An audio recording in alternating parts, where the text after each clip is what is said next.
Thank you. Okay, good evening. I'd like to call to order the August 24th meeting of the Lawrence-Douglas County Metropolitan Planning Commission meeting.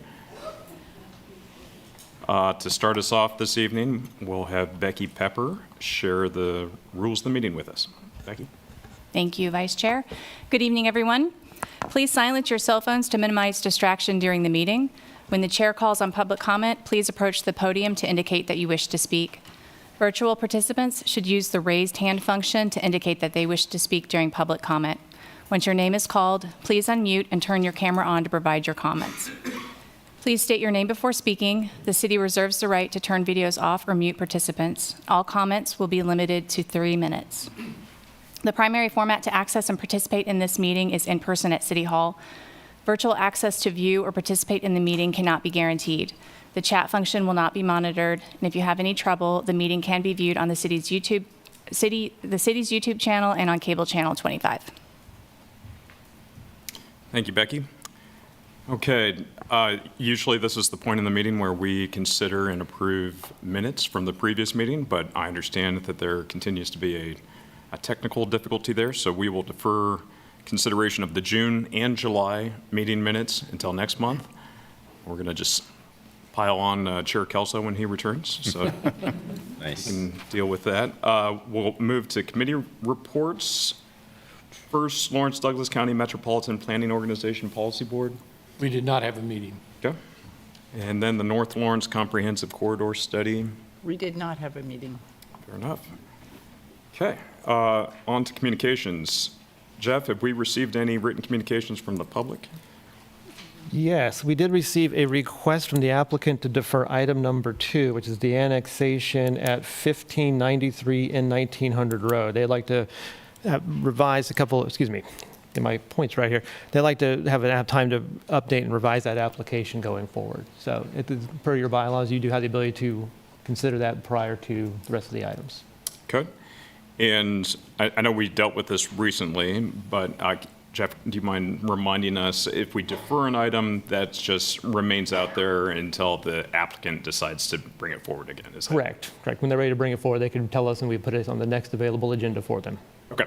And at that time, the same notice requirements apply. It'll be in the agenda packet. The public will be aware of it being posted at that time. Correct. Et cetera. Okay.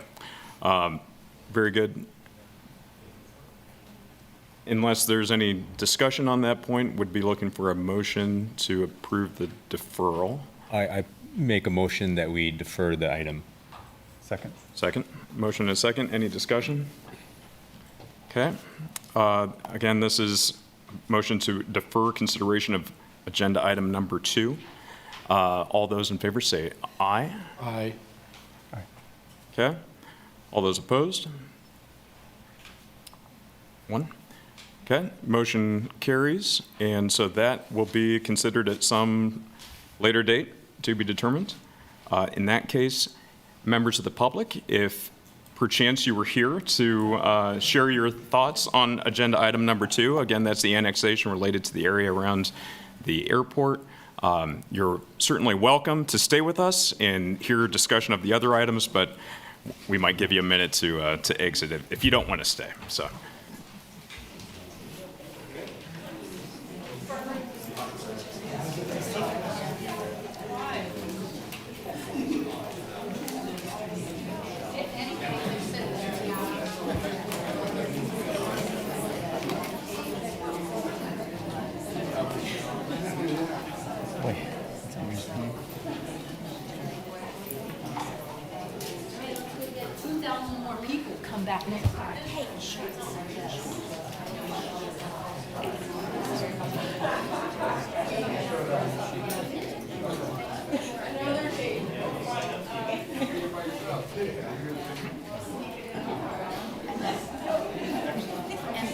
Also,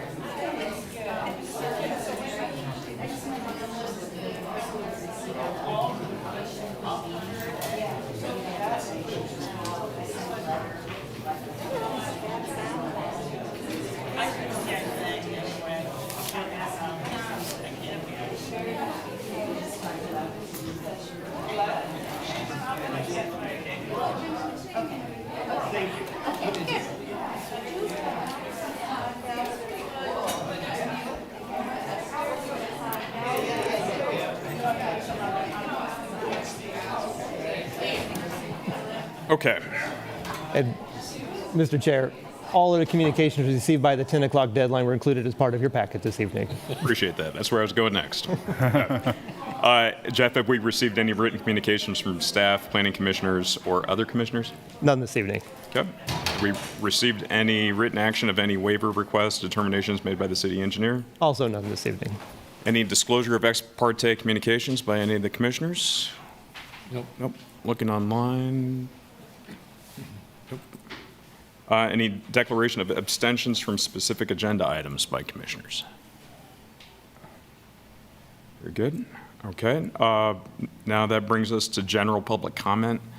This is the point in our meeting where we would look for comments from the public with respect to any items that are not on tonight's agenda. So if you would like to share any sentiments related to land use or planning in Lawrence and Douglas County, you have 3 minutes to do so.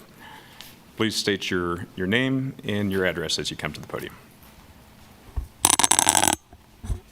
My name is Shirley Bronlick, and I have been a resident in zip code 66044, paying taxes since 1985. And in general, I just want to share my concern about the proposal that has now temporarily gone away, and just share that I am opposed to such an annexation, and in fact, I would say in general, I'm opposed to any further annexations. The city needs to pull up their britches and stop offering breaks to large entities, so that everybody's paying their fair share in taxes and that individuals are not overburdened. We need all the green space that we currently have, and we really deserve a lot more than we have, that we've already sacrificed much more than we should. I'm perplexed about the smart growth and open space plan that we once had that I don't really hear talk about any further. Farmland, open space, green space, places where wildlife can thrive are limited to a point that is dangerous for human beings as well as the wildlife, because they're struggling to find a place to survive. They'll fly or walk into a highway, and then if there's a car at the wrong place, the wrong time, they don't intend to hit the animal. We're in a very complex environment where we should all be sharing, and we could stand to be a lot more humble and a lot less entitled. Thanks. Thank you. Anybody else?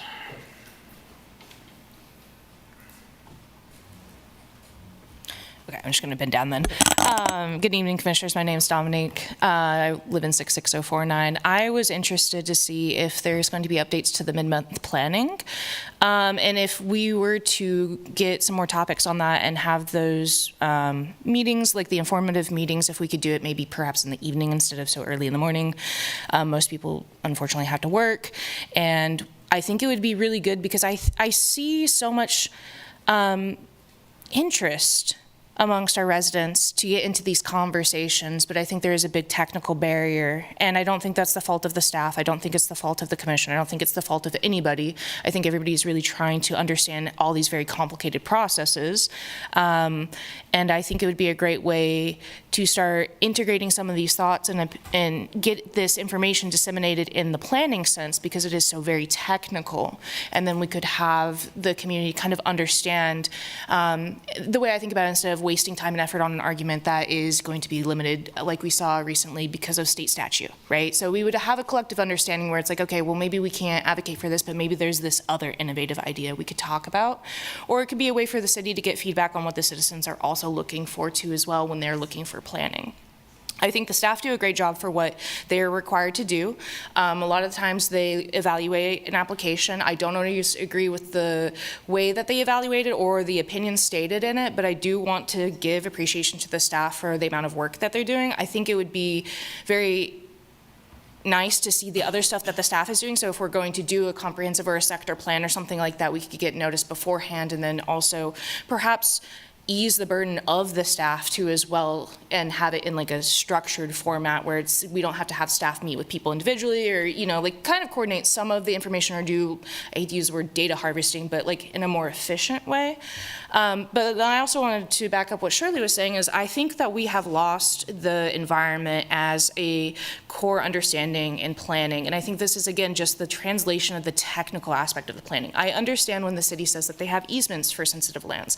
I understand the use of that, and I appreciate that. I think that's really cool. It's something very cool that we have for city planning. But I think there is still some lost translation, because if people don't understand if an easement is temporary, what an easement means, is it public easement, is it city easement, then we still lose some of the conversations about what are we protecting and how are we protecting, and is it enough to protect it in that way. Perhaps we need to go above and beyond. I would think we need to go above and beyond. I think it's a great tool, but I don't think we should be limited to it. And so how can we get innovative and do this? Because again, unfortunately, the state of Kansas kind of sucks in a lot of these things on telling us what we can and can't do every time we do something innovative in this town. But I think we need to push that needle back to where we need to be, because we're in the era of standard deviation, not in the era of mean anymore when it comes to climate change. So thank you. Thanks. Anybody else like to share general public comment? Hi, my name is Dr. Iris Craver. I live at 410 Elm in North Lawrence. And I sent y'all an email recently. I collected about 100 names of people who are, I understand that it's been deferred from the agenda tonight, but I have these wonderfully prepared comments, and I want to share them with you because, if they come back around, I'll be more ready, and we'll all be more ready, because this is not okay. This is not okay.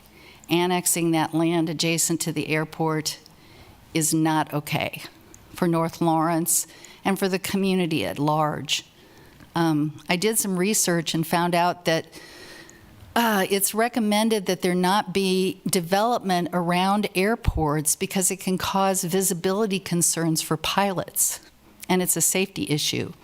When I met with the staff from the KU Endowment Association, they could only tell me that this was going to be beneficial and that it was going to fill a community need. And I kept saying, but why does it have to be next to the airport? Because they kept saying it was for research and development. If it's for research and development and KU wants to get, with these people, these businesses, put it out at the Innovation Park on West Campus. Why does a research and development building, unless KU's just not telling us something? Wonder about that. And now it's deferred. Anyway, about Plan 2040 and about, minimizing agricultural land being converted to non-agricultural. You guys know all this stuff, and we don't even talk about that. That's obvious. And this is prime, environmentally sensitive farmland just north of me, 2 miles north of me. Okay, I got about maybe 50 people here tonight. Next time, I'll have a lot more. We do not want this. We do not want the Kaw River Valley to be developed. It is bad for flooding. It's bad for all kinds of reasons. So I mentioned to Mr. He was asking him about what communications had come in. And I did want to just remind you that I did send this very long email with a lot of names from North Lawrence. And I can get a lot more. okay? I will do whatever I can to stop this. And I've lived here since 1970. All 3 of my degrees are from the University of Kansas. My doctoral degree is in higher education administration. Thank you. Thank you. Anybody else like to share general public comment? As a reminder, you would have 3 minutes to share any sentiments with respect to items that are not on tonight's agenda. Yeah. Natalia Lowther, 1480 North 1700 Road, where I've been for 30 years, more than 30 years. Whether it's the annexation near the airport or any other development north of the river, or any other development in Douglas County, we need to prioritize the needs of and the rights of the existing residents before we prioritize new development. And in the case of anything south of any development happening north of the river, especially in the county, we need to be aware, and not very many people are, that there is a slice of people there that have, some of those homes are there since the 1800s, that are on very small lots, an acre or 2, much smaller than they're required to be for modern services. There's about 20 residences in that, 20-some residences in that area. On that lot that may be 1 acre, there is a septic system and there is a drinking water well. And we can't go join the rural water district. The rural water district doesn't want us because we're in the urban growth area and we're too close to the city and we might get annexed. But the city doesn't want us until we go through all the bells and whistles to get annexed. So when my well went bad during the pandemic, my alternative, because I'm really good at plumbing and innovative, was develop a cistern system where I fill water tanks in my basement. The other residents out there are not all going to have that option. They may not have basements to put water tanks in. They may not be able to design a cistern system. We really need to figure out between the city and the county and the rural water district and the city water how we are going to provide, as a community, sanitary services and drinking water for those existing residents without pricing them out of their homes, because that's some of our affordable housing, and we are not rich up in that neighborhood. I annexed a house into the city that had city services right in front of it 30 years ago, and it cost $15,000. Yep. Thank you. Good. If you're just joining us live or on Zoom, item number 2 on the agenda concerning the annexation near the airport has been deferred, so that will not be considered at this meeting. We are currently considering general public comment. So anybody that has sentiments to share with respect to any item that is not on the agenda, you have 3 minutes to do so. Yes, sir. Good evening, Council. My name is John Chaffee. Just real briefly, out of you on the council, who was here for the 93 floods? You, sir? So 1 out of 6? So in 2005, they did a study, very relevant study, and to have any sort of infrastructure or potential to make that area viable anywhere north, a lot of investment would have to be done. It's not investment. Lawrence is interested this right down.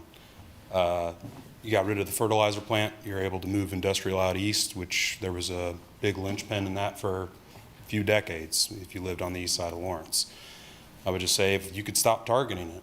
I mean, you guys have given different planning commission, right? Different commissions gave promises, and this, like true government entity or follow through on promises is crap. And this is the first time you have the chance to actually set your foot down. We got a 2-year moratorium on any sort of AI data centers out there, but because of how the land code has been structured, it's free use. And if you make any of that industrial, all of a sudden any of that moratorium goes up in smoke. So it's a backwards, cowardly way to go about trying to provide for your populace. That's not how it should be done. It should be done up front, it should be done with community input, and it should be done with intelligence. Lawrence was the 7th smartest city at one point in time in the nation. It'd be nice to put some fact to that again. So with that being said, as far as putting things in North Lawrence, or even for that matter in the wetlands, why are we trying to industrialize areas that are so easily wiped off the map versus actually sustaining and supporting the type of ecology and different type of economy that can be done through the right type of advertisement, the right type of public monies that can be done to make the wetlands, you know, as preserved as Lawrence will be amongst the World Cup. We could really set names for ourselves instead of joining this wagon of AI data centers that are not any sort of luxury to Lawrence, nor will they provide any sort of thing but an eyesore, possibly infrasound, anything else that comes along with that. So as far as a Lawrence resident that hasn't owned a house, and the annexation out west of Lawrence, as far as the density goes, it'd be nice to have denser housing. It'd be nice to have a chance to get into housing, because then somebody that wants a newer house that moves over there, they free up housing in East Lawrence, or they free up housing in South Lawrence. But I would say that whatever codes and whatever's put in, HOAs need to not be corporatized if they're going to be HOAs, and I don't think there should be HOAs. Chimney Rock out there in Northwest Lawrence, giant damn mess for whatever, you know, construction agent did that, and that's an HOA.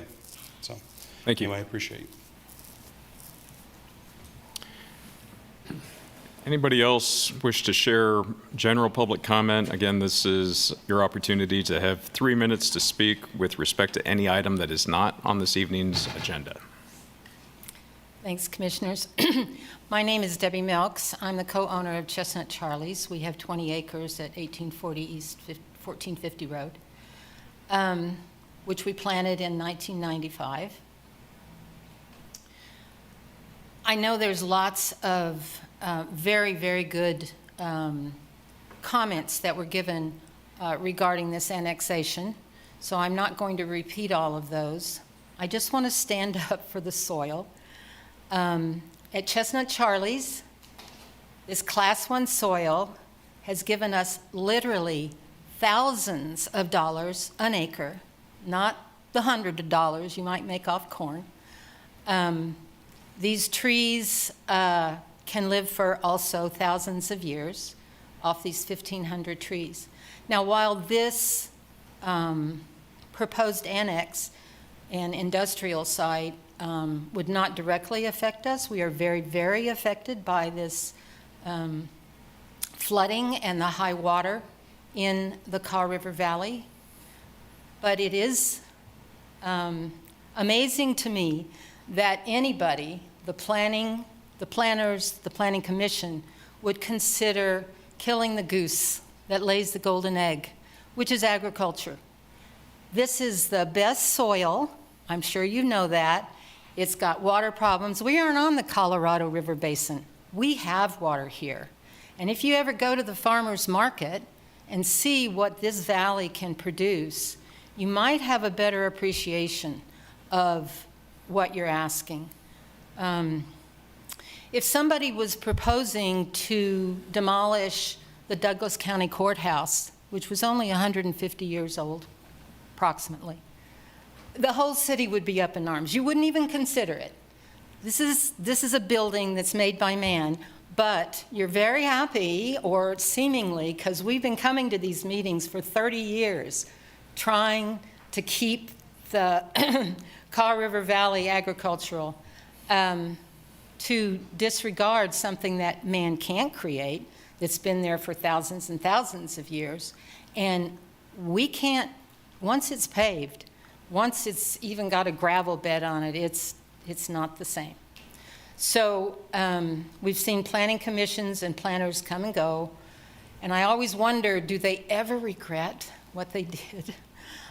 Because the incremental development that's happened out there in the last 30 years has definitely affected us and the water table. So that's, just consider the soil. Consider that your grandkids might want to eat. Thank you. Thanks. Anybody else for general public comment? Becky, do we have anybody online? We do. Eric Hyde?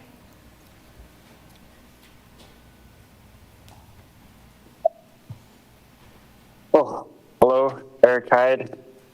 I'm not going to talk about what other people talked about. I want to start with what my wife said.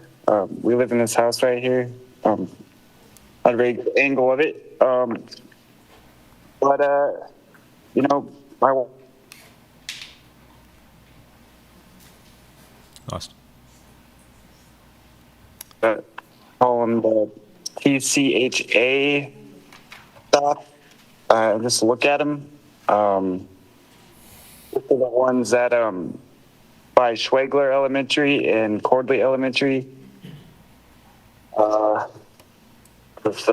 know, I'm in South Central Lawrence, 66046, and we don't want our son going to Schwegler if there's that shop there. So, some of the stuff I wanted to say, I emailed you guys this, but I'll just say it publicly. So I think you can do a 1 mile search radius around schools and colleges regarding these shops. My wife's coming out with my son, and have about a half-mile minimum retailer buffer, so they can't build within that half-mile. Map existing shops like these, identify non-conforming locations, create zoning standards for intoxicating product retailers. We saw lots of other stuff. Restrict expansion or relocation of non-conforming business where lawful. Create intoxicating product retail license. Require certificates of analysis, batch records, product traceability. All that stuff. Determine whether the products are lawful hemp or actually just straight up marijuana, because they really are. It's pretty obvious. I know because I used to smoke marijuana, but I quit. Do not accept hemp or THCA labels alone. I suggest retail violations, if they violate these new standards I want you guys to make, of $500 for the first fine, $750 for the second, and $1,000 for any subsequent fine. Repeated violations could mean suspension or revocation where legally authorized. I want you guys to coordinate this planning. Legal counsel, Douglas County Public Health, the police, and the sheriff. I wanted to say there's my wife. Anyway, but that's all I wanted to say. Great. Thank you, Eric. Any other comments on items that are not on tonight's agenda? Yes, online, Nancy Feldman has her hand up. Okay. Nancy? Hi, good evening, guys. I just want to, I have a suggestion, and that's as someone who's been on both sides of these kinds of situations, as a former county commissioner and having packets published and watching the public work hard to try and be ready for a meeting to make public comment. Experiencing that this week, having the packet published of a fairly complicated item, an annexation item, having it published midweek, I think it was Wednesday-ish, and then needing a few days to digest it. And a lot of people had to do some pretty thorough research, hard research, and then create public comments, correspondence for the packet, as well as prepare for comments tonight. Just the timeline is so tight between getting the published packet finally. That's probably been in the hands of the planning department for quite a while. Finally getting it published where we can read it, doing the work to understand it, research it, and then respond to it, which means that the correspondence is submitted to the office kind of late in the week or maybe even over the weekend where it can't be uploaded to the packet for you all to see, I would guess, or at least for the public to see the comments. Today, almost 50 pages of public comments were added to the packet on the same day as the meeting that you all were supposed to digest it all and make some kind of a judgment tonight. And to me, I just wonder, I mean, maybe it all is fine. I guess people can, as we see, people can gather up and do the work in a hurry. But I don't know if that's the best we can do. I just wonder, I think that's the traditional timing. But having just experienced it, I'm wondering this morning where the public comments were, when they would be posted, and when in the world you all would have time to read them before 5:30 tonight. And if you would be able to digest the complicated ones, in fairness to you, in fairness to the public, in fairness to the applicant who has now deferred their project. I wonder if the traditional timing of this could be changed so that the packet could be published sooner, the public would have longer to prepare their statements and write their correspondences, and the commissioners could have longer to take it all in the midst of their already busy days. That's all I'd ask, and I thank you for your service. Hope you have a good evening. Thank you.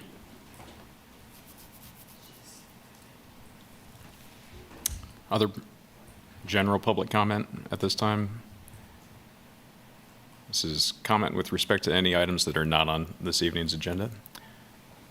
Okay, seeing none, we will move into the regular agenda, starting with item number 1. And to cover that, we have Ellie.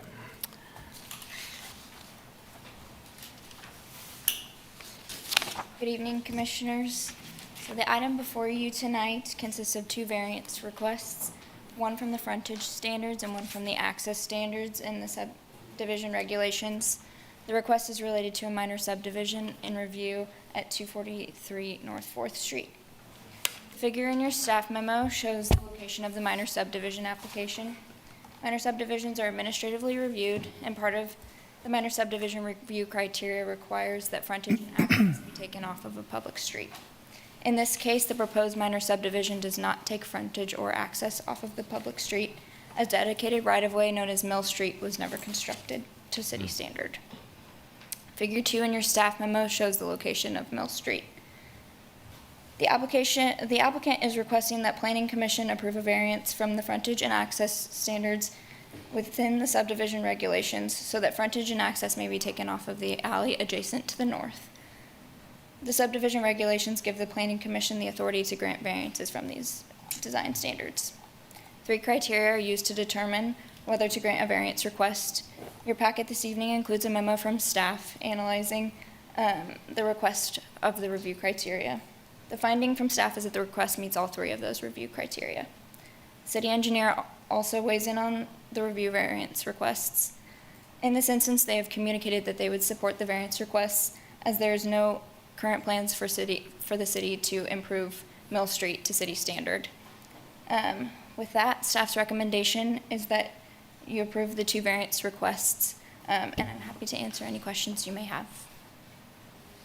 Our applicant is also with us tonight if you have any questions for them. Very good. Thank you, Ellie. Would the applicant like to share anything at this time?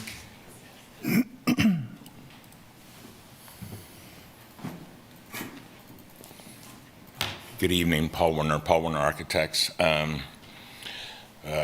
We've been at this one for 5 or 6 years. I think we've landed on the best solution.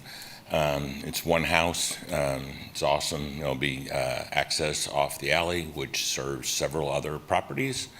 So that's why I think MSO is clearly supportive of the variances. There's no reason to build Mill Street to serve one house. But again, we've been at it a while. I still want to thank whoever put me first on the agenda. So it was was going to make our night a little bit better. You guys got a long night ahead of you. So I can talk about this one for a long time, but we're really excited. We have a buyer for the one house. She wants to build an awesome house on the levee, staring at the city, and we're excited. So happy to answer any questions. Good. Thank you, Paul. Thank you. Good.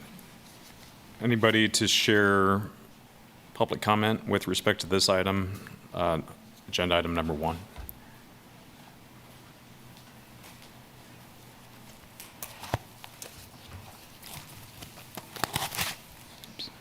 Natalia Lowther, 1480 North 1700 Road. I didn't realize this was on the agenda until I was preparing for item number 2. I'm going to read really fast because I have a lot of comments. I support this, but there are issues that I don't see addressed in what I've been able to see since 3 o'clock this afternoon. Please defer this item to make sure that we have everything in place for future services, separation from existing residential driveway, setback nomenclature, and effects on existing neighbor. Some of these issues may pertain to other steps of the development, but some may affect the decision about this variance. A directional address sign should be required at the alley entrance to direct deliveries, guests, utility workers, first responders, etc., to these lots to help prevent the nuisance of wrong address deliveries or visits to the homeowner at 233 North 4th. Putting this on a fence provided by the developer between the alley and the private property would make sense. Will the alley be designated as the official front of the lot for setbacks, fence installation, future accessory dwellings, shed, and other uses? How will this be formalized for posterity? This variance and plan concept is for one lot, but legally the other lots could apply at any time. Variances made for this lot will likely be rubber stamped for the other lots. Comprehensive access planning is needed for all lots, for postal and solid waste vehicles, not just fire and medical. Will mail be delivered in the alley or on North 4th? I did extensive research when a neighbor removed my mailbox and refused to let me put it back up. MSO and Development Services concurred, and USPS confirmed that only the postmaster can assign mailbox locations or change delivery routes. 3 years later, I still can't get written permission to reinstall my mailbox at its previously approved location or get street-side mail. I wish the applicant better luck. Will solid waste pickup be on North 4th or in the alley? If in the alley, has MSO approved a route change? What alley dimensions meet their standards? If on North 4th, where will trash carts be placed that doesn't create a hazard for the existing homeowner? With 2 long-standing curb cuts to accommodate the homeowner's disabilities, there's limited unused frontage at 233 North 4th. A permanent solid waste pickup point for the new residences should be required and clearly designated to prevent inconvenience to the existing homeowner and clarify pickup location to new residents and MSO staff. Location needs to not conflict with mailboxes. The existing alley right-of-way is labeled as 20 foot on the drawing that I saw online, but dimensioned as 18 feet. Which is it? The existing gravel is shown encroaching on private property at the east end. Your 3 minutes is up. Thank you. Okay, there's a carport driveway that has to be considered. Thanks. It's not on the drawing. Any other public comment on this item? Becky, do we have anybody online? No, I'm not seeing anyone online indicating they wish to speak. Okay. We're closing public comment then. We'll take this back to the commission for discussion. Oh, unless, sorry, Paul, would you like to have an opportunity to respond. Some of this might help a little bit.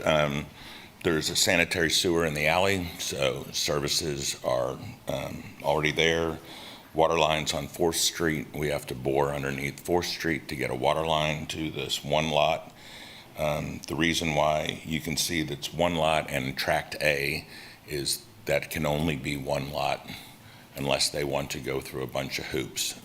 We did have it platted as 3 lots, but the improvements to the alley came in at $240,000. And if we start at 240, I'm thinking we're ending at 260. So that's why we settled on selling one lot. It's one lot, one tract. Trash, they go down the alley now. They serve both houses that on both sides of the alley. It's 20 feet wide, where actually it's wider than most alleys around town. So services are there. MSO has approved it. So again, I look for your support. Thank you. Thanks. Okay. Now back to the commission. Yeah. Go ahead. Oh, Paul, I have a couple of questions for you. I'm confused as to what the lot size is. I see slightly different numbers on different pages of this report. So it's 80 feet wide, and Is the acreage .29 or .52? you're going to quiz me. I want to say 0.29 sounds better. Sounds right. Yes. Okay. So the 3 lots were all 60 feet wide. Okay. And so when we took it down to one lot, we said, hey, let's not limit you if you're only going to build one house. And that's why we made the lot 80 feet. And so the tract is the remaining ground. So. The other question I have for you is, I think of an alley as having 2 entrances or exits. And this is really just a long driveway, isn't it? It's an alley. It serves very few houses, which is why everybody agreed that adding one more really doesn't change anything. Where we got into trouble is when we were trying to add 3, and then they wanted a turnaround and all the other rules that kicked in, and that's where improving the entire length of the alley just became cost prohibitive, which is why we've put this lot on the east side, and one more house here. It doesn't seem to be. So are a big these deal. variances then really limited to the number of houses that are presently being planned for this area? These 2 waivers, variances are about this one lot, and Only. that is it. And the owner that is buying all of this, if they want to improve Tract A sometime, they will have to go through everything else and improve the alley and do a whole bunch of other things, but that's not what she wants. She wants to live there and leave the ground and leave the trees and just leave it as is, but build one new house for herself. And who determines the standard for the alley? The city requirements, so we were winding up with an 8-inch concrete alley. It's 20 feet wide. It is down to 18 feet because otherwise we're going to have to move more power poles. And so the fire department gave us a little break on that before we have to start moving power poles. And who pays for that? We're paying for the improvements we have to do now. So your client is paying for the improvements for the entire alley? We're paying for the improvements that MSO is requiring with just this one lot, which is a lot more reasonable than it was for the 3 lots, and that's why we took it down. My memory's not very good sometimes, but when I drove down it, I didn't really see any, it looked to me like it was more of a gravel or a dirt road. I mean, it's compressed gravel. I mean, it serves it, but I mean, it's a solid surface. The requirement is a solid, you didn't quote me again, is that, a fire truck can get down that road, and the trash trucks drive it all the time. So it is It's been there a long time, so it is all the MSO is requiring. So you consider it to be safe for I the, consider it to be very safe all day long, yeah. thank you. Yeah. Anything else? So just a question for Ellie. Ellie, on the south side, that's the levee, right? In Figure 1, that's the levee. Is that the levee trail on the south side? Yes. Okay, thank you. Yeah. Thank you.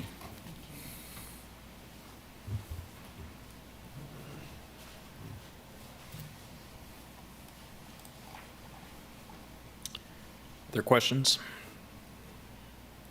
Comments, discussion? Chair, is it 2 votes? 2 votes, 2 separate variances. I can make a motion. Okay. Unless, I was just glancing online. I saw Commissioner Rexroad up there, but he's not giving us the high sign, so. thumbs up.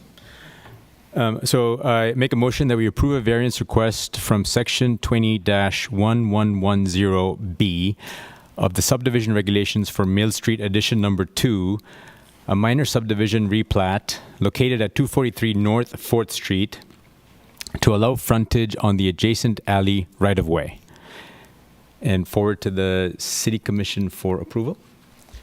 Second. This is point of order on that one. The Planning Commission is actually the authorizing body. That one. Sorry. I take that last part back. Can I do that? Okay, thank you. It's fine.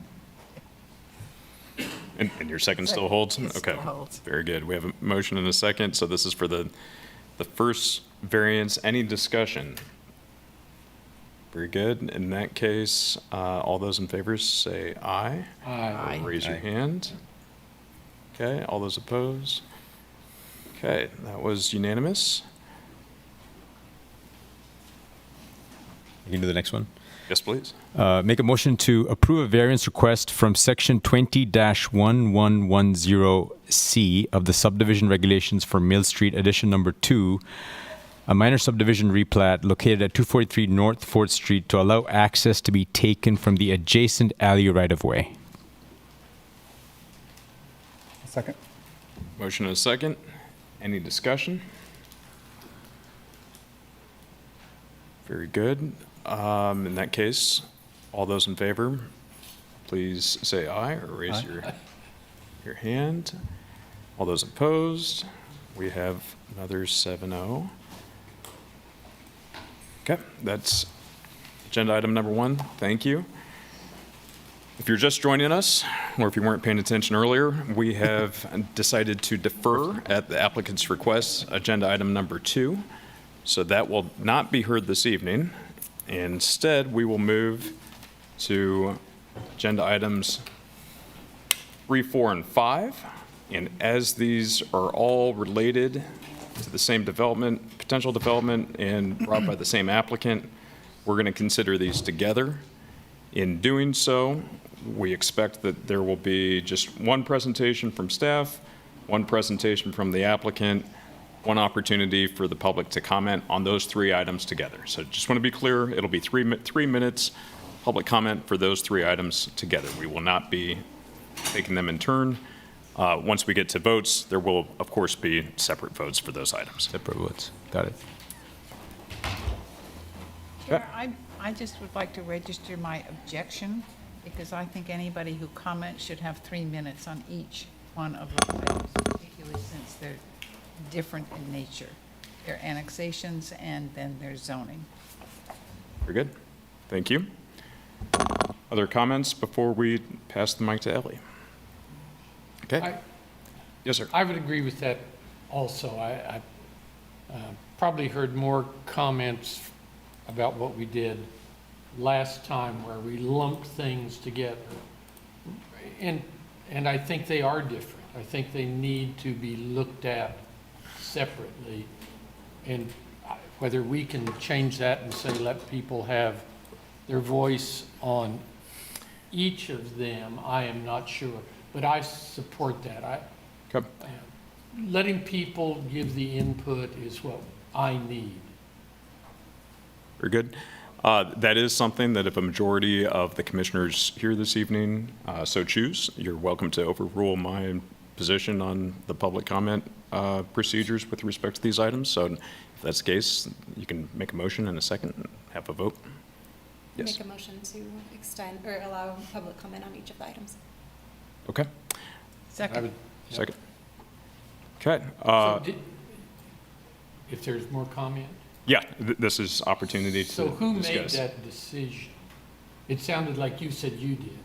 That's correct. Under our bylaws, the chair, which I'm acting as this evening, has the discretion to decide how much public comment will be available for each item. So that was a decision that I made consistent with our past practice. Other discussion this evening? You're going to call for a vote, right? Yeah, if there's no other comment. So, Oh, sorry. so we have a motion to provide additional public comment, I guess up to 3 minutes for each of the 3 different items. All those in favor say aye. Or indicate your vote. Okay. And all those opposed? Okay, the vote is 4-3, so we will stick with the original plan. Very good.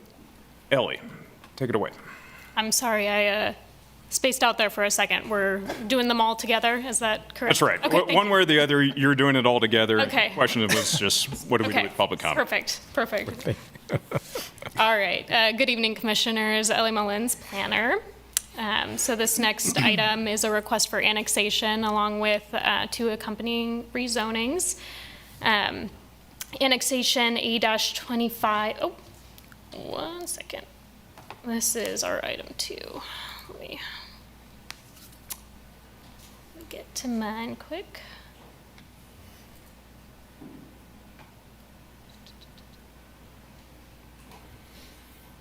Hang on, maybe which one is yours?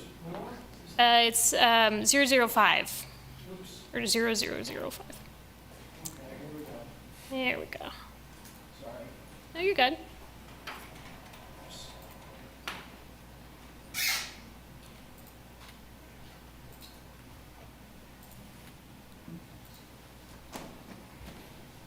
Okay. So annexation A-26-0005 proposes annexing 177 acres along the city's western boundary. The area is southwest of K10 and North 1500 Road, with additional right-of-way area included that goes along K10 up to West 6th Street. The annexation request was accepted by the City Commission in July for annexations over 10 acres. They then come to the Planning Commission for review and recommendation. So that's what we're doing tonight. And then after tonight, the item will go back to the City Commission for decision. Plan 2040 includes 3 growth management goals that we review annexations against. The 3 goals work to preserve and protect rural character, prioritize infill and development in line with planned infrastructure, and ensure economical and efficient growth. As well, within the growth management chapter, Plan 2040 established growth management tiers, or growth development tiers, based on planned availability of infrastructure and forecasted growth. The annexation lies mostly in Tier 2, which is that green area on the screen, which is encouraged for annexation. And then the south corner of the area is in Tier 3, which is only recommended for annexation when it is the only way to address the community need. That is in that orange color at the southwest corner. So the existing area is agricultural and residential in area, or sorry, in character. The area is subject to the west of K10 area plan. The plans identify this particular portion of the plan area for high and medium density residential development. These proposed levels of density are only available under city development, and the request is compliant with both that future land use map and the west of K10 plan overall. Plan 2040 requires that annexations be accompanied by a community benefit. The request proposed benefit is 114 acres of residential zoning at 2 density levels, which has the potential to reduce the strain on the existing housing market within city limits. As well, to be annexed, the Tier 3 area should additionally address a community need. The Tier 3 area is proposed for R3 zoning, bringing additional residential property into the city that can be developed with multiple housing types at a density of 7 to 15 units per acre or 3,000 square foot minimum lots. The city's 2026 affordable housing study emphasizes the need in general for additional supply in the market. This additional area works toward addressing this need at a scale that has been difficult to accommodate with infill development. Staff found this to meet the Tier 3 annexation criteria. The proposed annexation area does contain prime farmland, although agricultural conversion is a concern within Plan 2040. This area has been planned for development through the small area plan since its adoption. While there will be a significant difference in intensity between the edge of the annexation area and the rural area beyond it, that area is currently proposed to be zoned R3, but the land to the west is included in that west of K10 plan and is planned for low density residential, which will ultimately provide that appropriate intensity transition. The applicant submitted a service delivery plan to show preliminary plans for service extension. The applicant will continue to work with city staff to refine this through the development process, such as in the platting process to come, if it were annexed. Proposed streets within the annexation area must meet Transportation 2050's major thoroughfares map and shall be designed to city standards at the platting stage. The delivery plan generally aligns with the major thoroughfares map. East 875 Road within the annexation area, this one in pink here, is currently being improved by Kansas Department of Transportation. When annexed, the street will become a city collector. The Bob Billings Parkway right-of-way, just to the north there, this piece right here, has been included in the annexation request to provide continuity into the street network with that East 875 Road. As well, the Bob Billings Parkway extension is funded in the capital improvement plan pending creation of a benefit district. The adjacent K10 right-of-way immediately to the east of the subject parcels has not been included in the annexation area as an existing county-maintained road sits within that right-of-way and provides access to the annexed area on the east side of K10. The K10 right-of-way to the north of the subject parcels between West 6th Street and Bob Billings Parkway is proposed to be included to clean up those annexation lines up north there.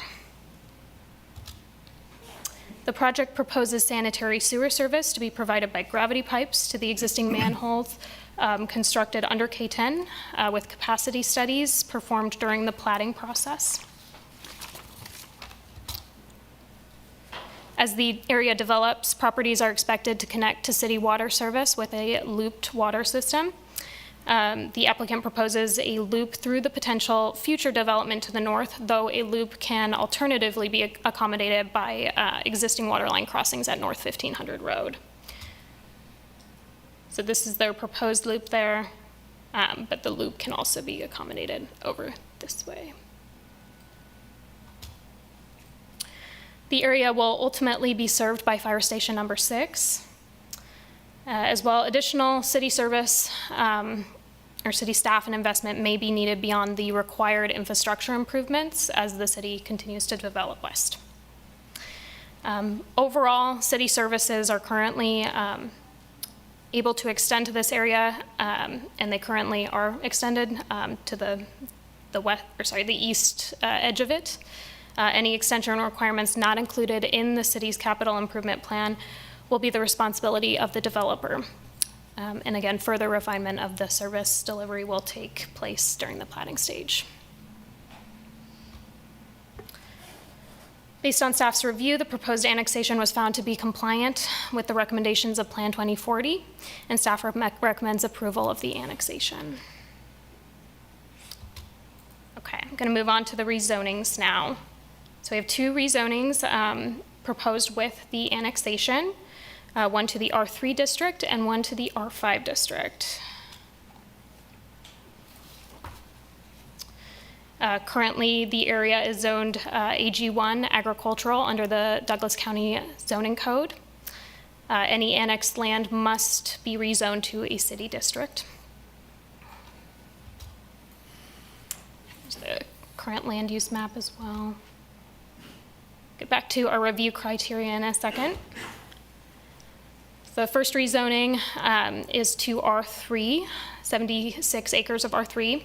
This is our residential medium density district, permitting multiple housing types at a density of 7 to 15 units per acre. This is proposed on the western side of the annexation area and is consistent with the future land use map in the west of K10 plan. Second, we have 38 acres of R5 district proposed. This is our residential very high density district, which permits more than 32 units per acre. This request is located along that K10 corridor. While the R5 is a newly created district within our land development code, it is consistent with the west of K10's plan designation of high density residential in this location. Okay, back to those review criteria. Staff reviewed each rezoning against the review criteria, and a discussion of those was included in your packet tonight in the staff reports. Staff recommends forwarding a recommendation of approval for both of the proposed rezonings to the City Commission. So along with that annexation recommendation, here's the full staff recommendation for this project. Any public comment received by the deadline was included in your packet. I'm happy to answer any questions right now. We also have the applicant in the room to answer any questions too. And we have municipal services and operations folks online as well. Thank you. Okay. Any questions for Ellie at this time? Yeah. So help me understand the tier 3 and the reason that that is a necessary thing for this plan to go through. Based on the affordable housing study, one of their main recommendations was that we need additional supply in the market. The additional supply at the rate that is necessary, staff found to be most able to be done with new greenfield development through annexation. And additional affordable housing, additional housing is an identified need of the city. So that's how we came to that recommendation.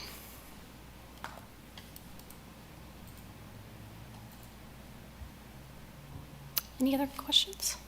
Other questions at this time? Yes. Well, yeah, I think the question is, certainly it's an identifiable need, but the Tier 3 land is not the only way to accommodate that. Obviously, all the rest of the land in this section and the rest and the land that was annexed last time we met is another way to accommodate the need for additional housing. This Tier 3 land is not the only way. How large is the Tier 3 portion? Corby, do you have the exact acreage? It's 25% of the west tract, so whatever, I think is that 70 acres. 26. 20 acres, call it. Approximately 20 acres. And I'll speak a lot to that, just so you know. Oh, okay. Maybe we should wait till we've had the applicant speak. That might. Okay. With that in mind, other questions for Ellie before we move to the applicant? Okay. Thank you. I'm sure we'll come back. Thanks. Applicant. Hi, Commission. Corby Rust, Land Plan Engineering. You'll remember I was here last month talking about annexation and rezoning for land west of K10 that was all part of this west of K10 sector plan. And I only bring that up to say that that went to City Commission last week, And the big talking point was density, density, density. They wanted to see more density. And I couldn't say anything then, but I can say something tonight. There was more to the west of Sector K10 plan than what they were seeing, and this is it. This is land specifically planned for dense residential use by the city west of K10.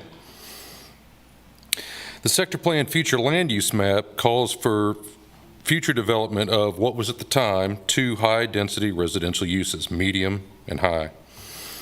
With this annexation, we're requesting zoning to dense residential uses with the R3 and R5. For this reason, again, we are consistent with the overall comprehensive plan, and no comprehensive plan amendment was required for this one. Simply put, this land has long been planned for annexation. Specifically, the 2 tracts we're talking about have been long planned for these reasons. The City of Lawrence has planned for this for a while with an increased capacity 36-inch sanitary sewer line that runs under K10 to our property. I mean, that's a significant investment in future sanitary sewer use going east. Additionally, they planned with a 12-inch water line under K10. Ellie talked about the loop, so sanitary, water, it's there. The Kansas Department of Transportation has planned for this for a long time with the construction you saw of North 875 Road. This was built to city standards, knowing that it would soon be the city's road to own and maintain. This construction, again, to city standards, included stormwater structures and is set to be turned over once it's no longer being used for the detour with the K10 construction.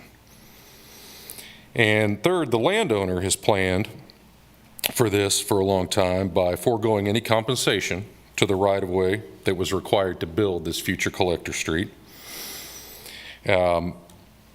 Basically, without annexation of this ground, soon North 875 Road would be turned over to the city, and it would be just floating out there in the county with no city. It would connect some city streets, but it would just be floating out in the county.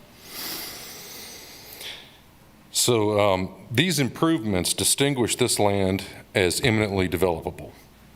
This land isn't waiting on infrastructure funding from the city. It's not waiting on any kind of entitlements.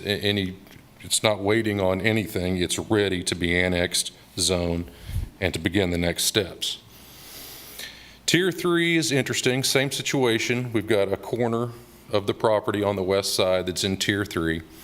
So originally, Tier 3 was simply determined in the study separating the watersheds. So in this, you have a dividing line where everything east is in the Lake Albemarle West watershed that naturally flows south and east into existing city services. A small portion on the west is in the Marina watershed. And the Marina watershed, it has a pump station. We've talked about that. It's coming in a couple years. This ground is interesting, and so back to that, it's just a line on paper. And when you get into, and it affects us now, but it's really important when you get into the platting process. So in the platting process, you have to prove that what you develop can sewer, and it has to sewer then, and as the plat goes through. And so in this case, it's interesting, and also when you're platting right of way. So out of this acreage in that southwest corner, I can tell you that there will be a 40-foot half right-of-way platted for City Street along the south edge, and I can tell you that there will be a 40-foot half right-of-way for a neighborhood collector platted on the west edge. So you're already eating into a significant part of this Tier 3 just with platted right-of-way. It's also important to note that in the platting process, you will have to show access, future access to the future street that is going to run north-south along the west edge of our property. So it's kind of important to be annexed and zoned now so that it can be dealt with in the planning process. Not that things would instantly be developed on it. But when you talk about R3, so you talk about the right-of-way, you talk about the necessary green space, you talk about detention areas, preserved areas, that kind of thing, that also eats into that acreage of Tier 3. So in the end, you're not going to have a whole lot of Tier 3 to really be concerned about. What's also interesting is, you know, you're talking about watersheds, you're talking about a ridge line, but instead of looking like this, it looks like this. It's interesting, we have ground that's the same elevation on the northeast portion, well into Tier 2, as we have in the southwest portion that's into that Tier 3. So you're talking about a relatively flat piece of land. I've done some studies that shows that we can sanitary sewer from the Tier 3 all the way to the existing manhole on the east side of the property we're talking about tonight. So it's Tier 3 in the plan, but in reality, it's going to be right-of-way and developable land within the Tier 2 boundaries. So I feel like I can answer any questions. I don't know if we have anybody else want to say anything.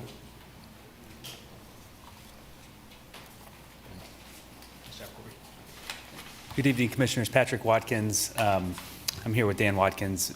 We've long represented DNS Land, LLC, and I would like to acknowledge Ellie. She's done a fine job with her presentation and the staff report, and of course, Corby. Dan and I have been working on this for some time, he longer than I. And what you have before you is decades worth of signaling from the city that this is going to be residentially developed land. And you've got posturing and work on behalf of the landowner that dates back, again, decades. But most recently, KDOT installed a $2 million road through the middle of it. It's a massive piece of infrastructure that separates this piece from everything else you'll probably see that's annexing on the edge of the city. This is proactive work by the landowner. It's proactive work to be ready to serve the community need. The city's been asking for residential. And I went back and looked. Director Crick might remember this, but there was a study session on the west of K10 sector plan in 2022. And it went late into the night. It was 11 o'clock at night. But all 5 city commissioners that were looking at the west of K10 sector plan indicated an interest in high density residential. I think Lisa Larson made the comment that, can we go any higher? And it turns out we could. The development code has been rewritten, and this is as high as you can get. So you have some good things going for this. And obviously, Corby made mention of it. It is in our letter that is in the packet. We have a critical need to produce housing.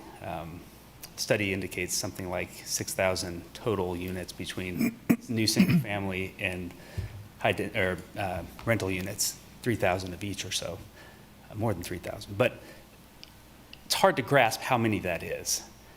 This is the single largest swath of high density development land in the future land use map. We don't have, in my opinion, a prayer at meeting the ambitious goals of providing the residential that that housing study calls for if we don't take the big step of entitling, annexing, and rezoning the land that has been called for in the future land use map, the single largest swath of high density. So I just want to give you some perspective on what we're seeing from the landowner's perspective, what we think this means for the community. This is our best shot at giving a good portion of high density residential and meeting that critical demand for housing. It's also a beautiful piece of land. I think some of the commentary in the public comment might bring it up. You've driven by this. It has a view over Clinton Lake. It's got incredible access to the highway. It will serve as an ideal spot to develop high density residential. So those are a few comments from our side. We're happy to answer any questions. Obviously, Corby's done a great deal of work, and we're pleased to receive the staff report in support. Thank you all. Thanks, Patrick. Hey, anybody, any member of the public here to comment on these applications? You'll have 3 minutes. I'll be looking at the little red timer over here. I'd appreciate it if you did as well, so I don't have to be the bad guy. But go ahead and start with your name and address, and we'll take it from there. Melinda Ball, 66046. Somewhere between housing goals and economic development, the connection between land use decisions and water quality gets lost. Development happens, runoff increases, wells and streams get contaminated, stream banks erode, and then the city or county spends years and millions trying to fix problems that were entirely predictable and largely preventable at the planning stage. For you all, planning commissioners, this is not an abstract environmental argument. This is a practical one. Water affects whether housing can be served safely, whether a rural family can trust the well out back, whether flood damages keep reoccurring, and whether residents end up paying later for decisions that look harmless at the time. The comprehensive plan is one of those few places where those choices can be connected before they become expensive problems. Our Plan 2040 was written with this in mind, for wise and economically viable growth. Division of Tier 2 and Tier 3 is based off of our watersheds. Water does not respect parcel boundaries. It flows downhill, percolates through soil, and carries whatever is on the surface with it. Every zoning decision, every approval, every house or industrial use or business complex, and every road laid across a watershed is a water management decision, whether it is treated as one or not. The relationship between land use and water quantity and quality is not a hypothesis. It is one of the most well-documented patterns in environmental planning. Floodplain maps are the minimum. Watershed boundaries and riparian systems provide the actual context for how water moves across the landscape. For Plan 2040, the tiered system is heavily based on the watershed boundaries. Tier 3 is purposefully to be the last resort for annexation, as it will be costly to properly serve this area. The staff report states, the southwest corner of the annexation area is within Tier 3 due to the watershed boundaries. This area would normally be served by the Marina Watershed Project in the Capital Improvement Plan. The applicant has indicated they may be able to grade this area to drain into gravity sewer in Tier 2. May is not a certain word. Then what happens if this possibility does not come to fruition? If the grading is possible, then what is the capacity for Tier 2 sewer to take on Tier 3 and future development pressure prior to the Marina pump station completion? Are we setting ourselves up for a real stinky situation? Please deny this zoning request based off of the Tier 3 annexation. Thank you. Thank you.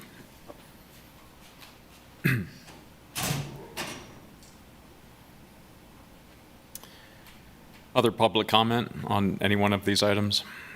The annexation and the 2 zoning applications? Is there anybody online? No, I'm not seeing anyone indicating what they'd wish to speak. Okay, we have, very good. Welcome back. Thank you. Shirley Bronlick. I don't have anything prepared, but I just want to echo what Melinda said. Great. Thank you. Thank you. Other public comment? In that case, we will close public comment, turn it back to the applicant. Corby and Patrick, would you like to respond to the 2 comments that we received?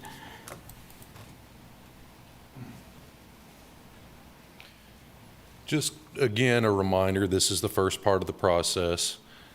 Platting and the site plan levels of the process heavily account for water quality and quantity. Those are 2 words I use every day in what I do.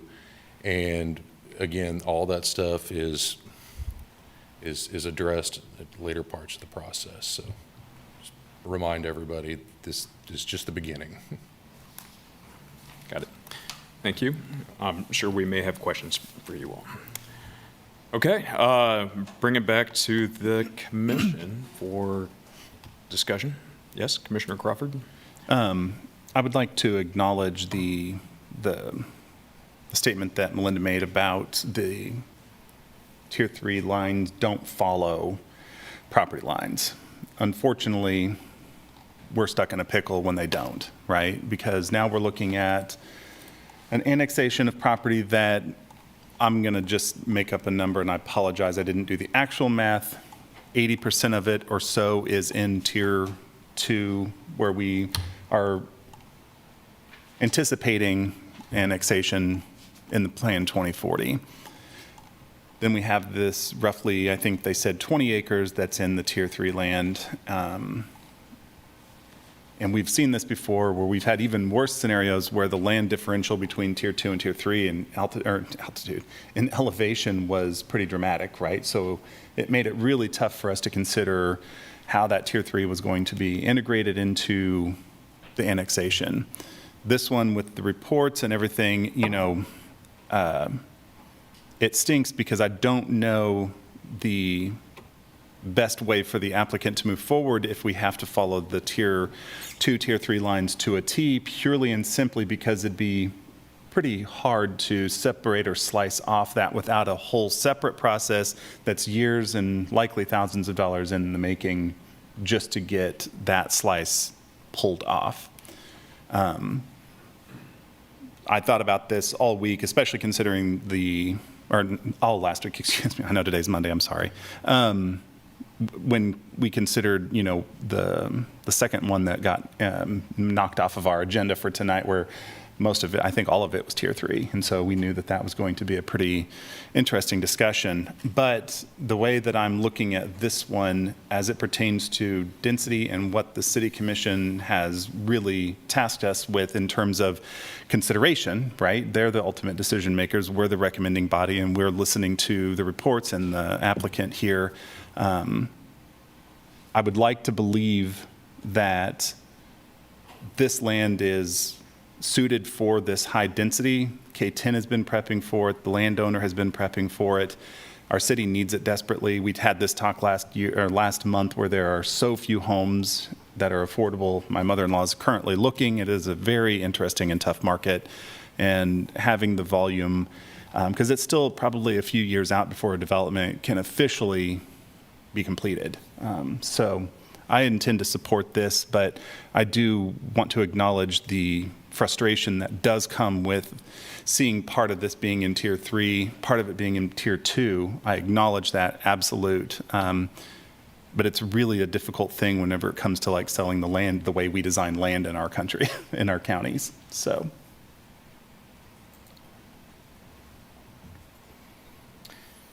Commissioner Aldridge. I concur with most of what you say. I think this is a really exciting and wonderful project. We certainly need the housing. I don't think there's any doubt about that whatsoever.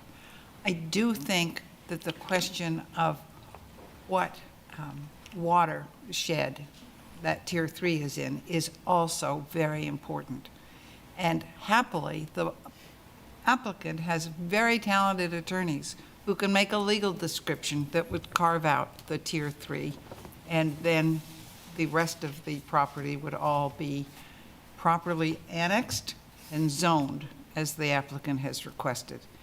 The question of the watershed is something that I think is every bit as important as housing, because that water is going to be with us probably longer than some of the houses that end up getting built.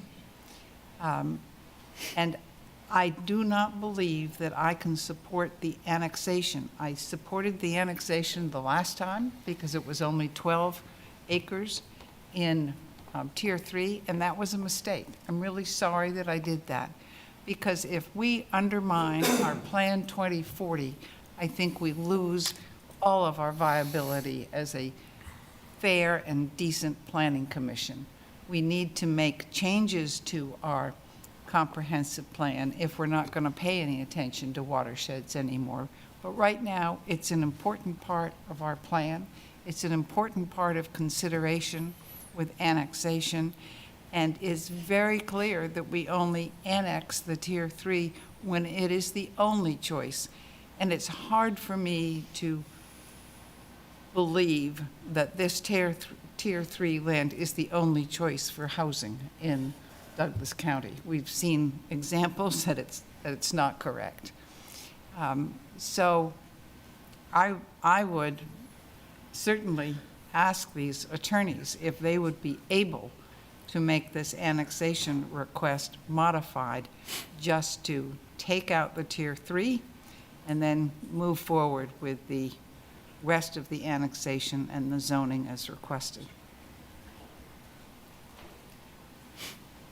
Is that a question for us that we can respond to?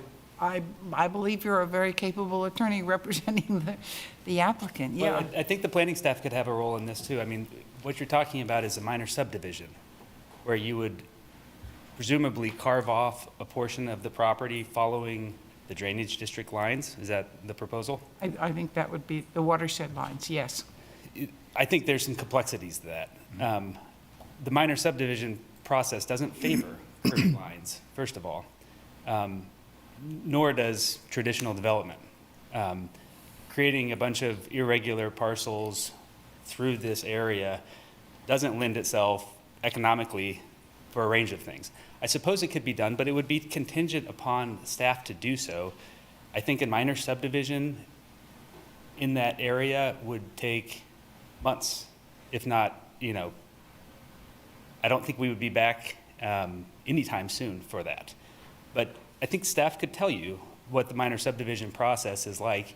And I can tell you that if I tried that in Leavenworth County, they would not allow it, just because you're not allowed to necessarily carve lines where you want them to be. There are criteria for how lines should be carved, and there's minimum lot standards. Thank you.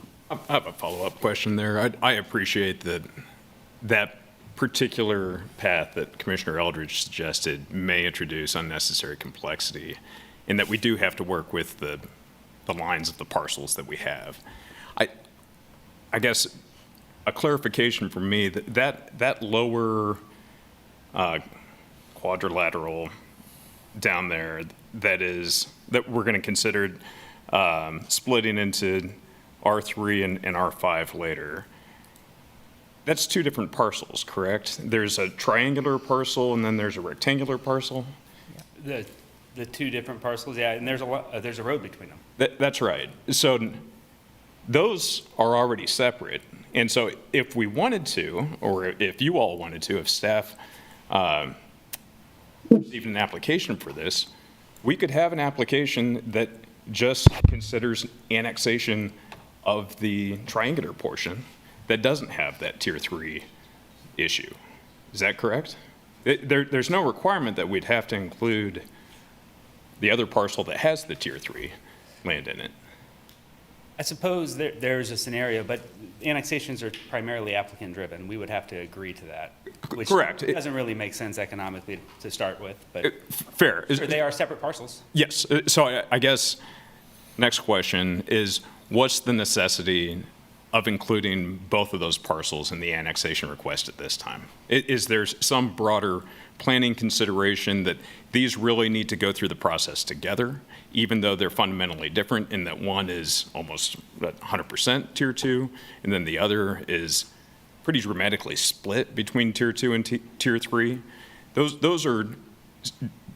They're not similarly situated properties. They might be right next to each other, but they're treated very differently under our regulations and plans. So from your perspective, what is the necessity for having those go through together? Is there something that we're missing that we really need to have these tied together? My answer is this will start the platting process. So let's say you had one buyer, for one developer who bought the property, the R3 property that, a bulk of it's ready to develop in Tier 2. You have the portion that isn't.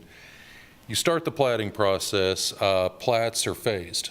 And so in the platting process, we will not be able to plat without that line in it showing us what Tier 3 is and what Tier 2 is.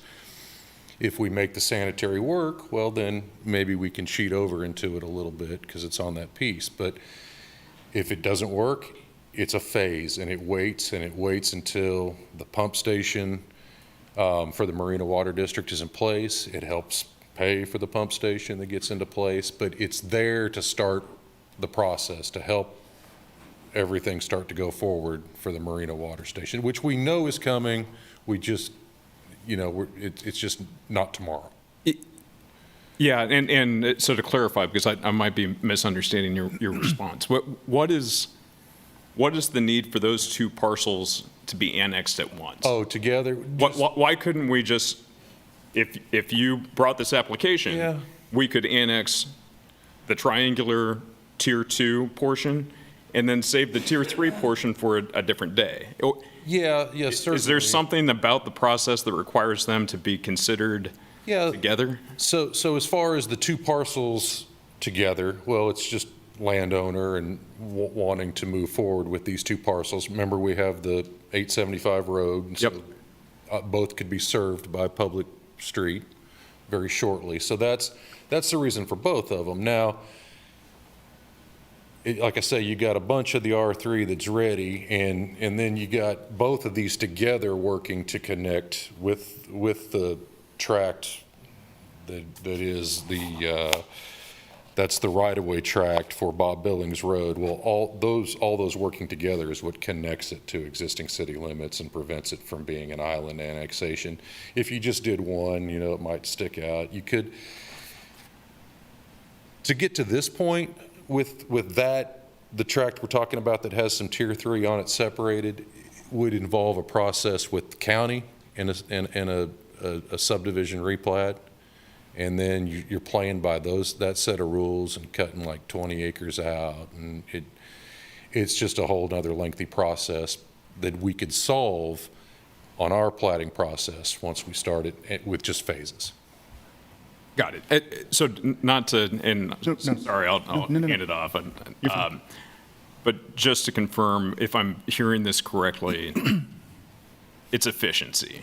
That it's more efficient to handle these both together, going through this process now to do the building process later.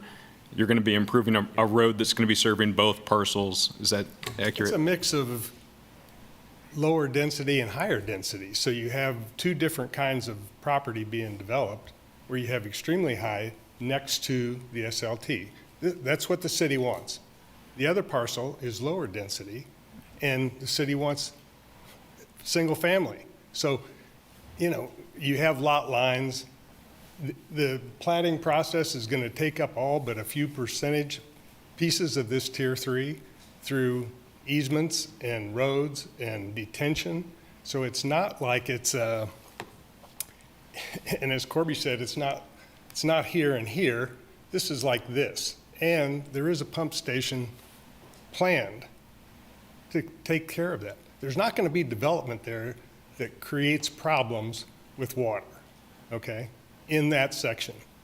And it's not a significant piece of it. It's 20 acres out of the 100 acres that we're talking about.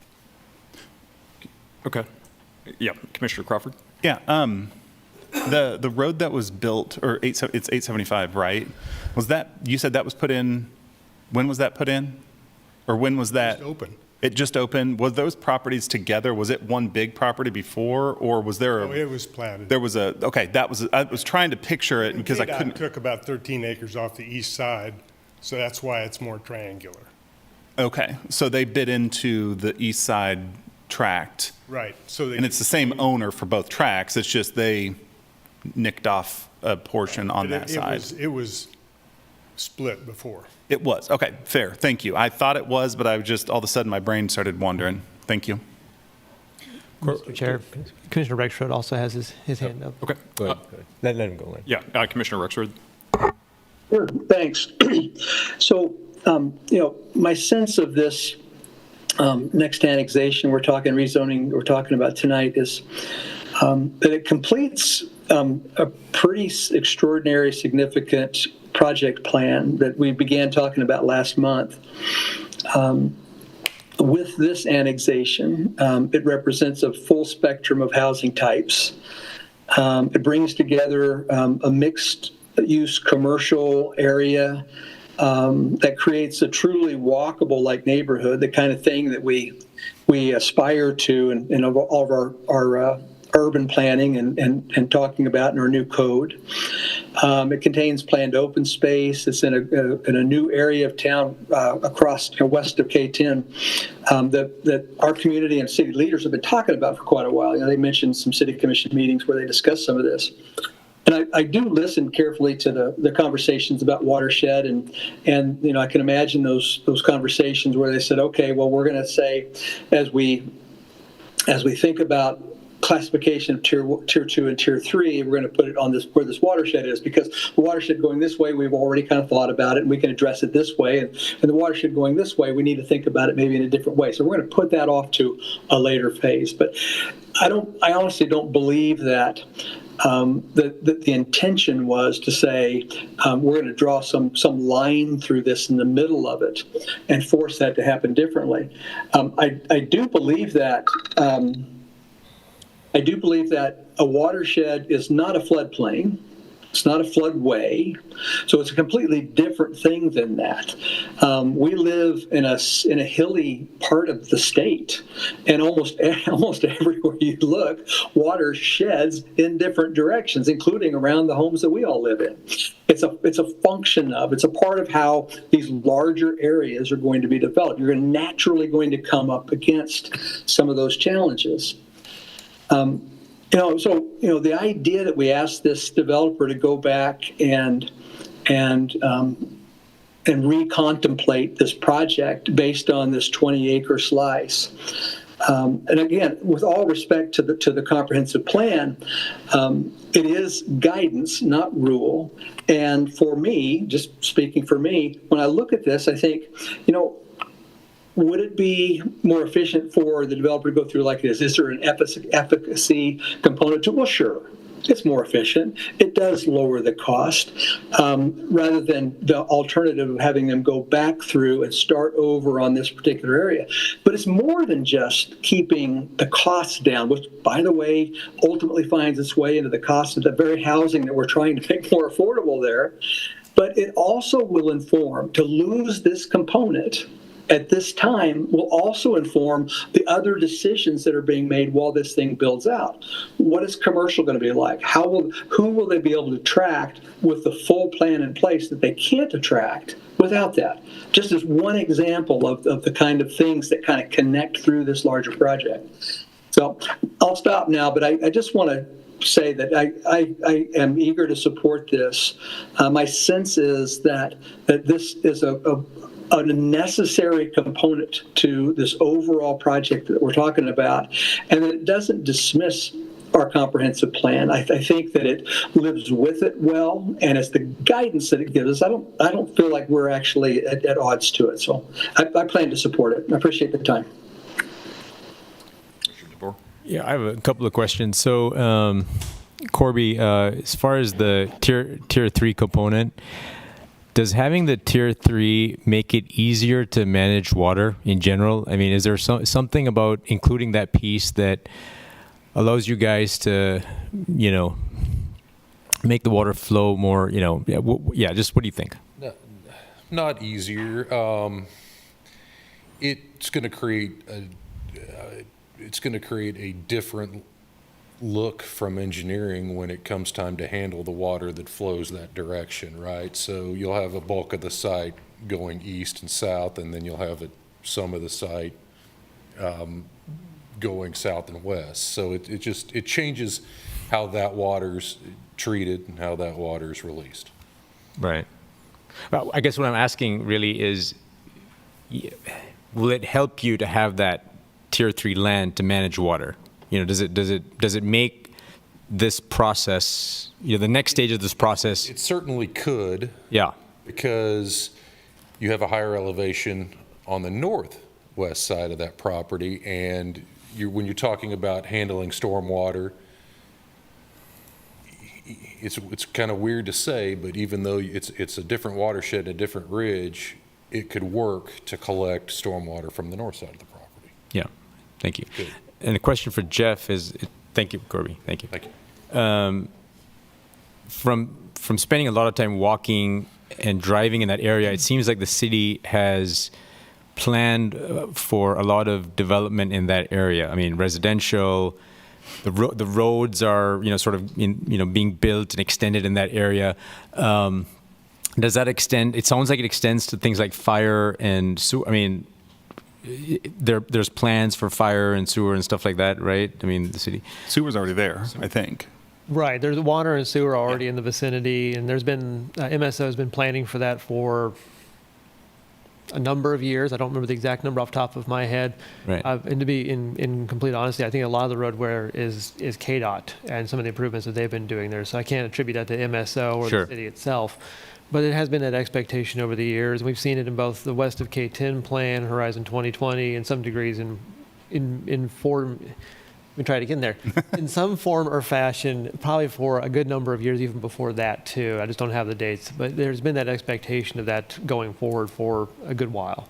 There's sidewalks and, all kinds of stuff that is anticipating houses. Right. Some of the sidewalk requirements, the shared use paths, those kind of connection points would be a function of both the platting and the development applications as they come in. But, the question before you this evening is really just the question of jurisdiction.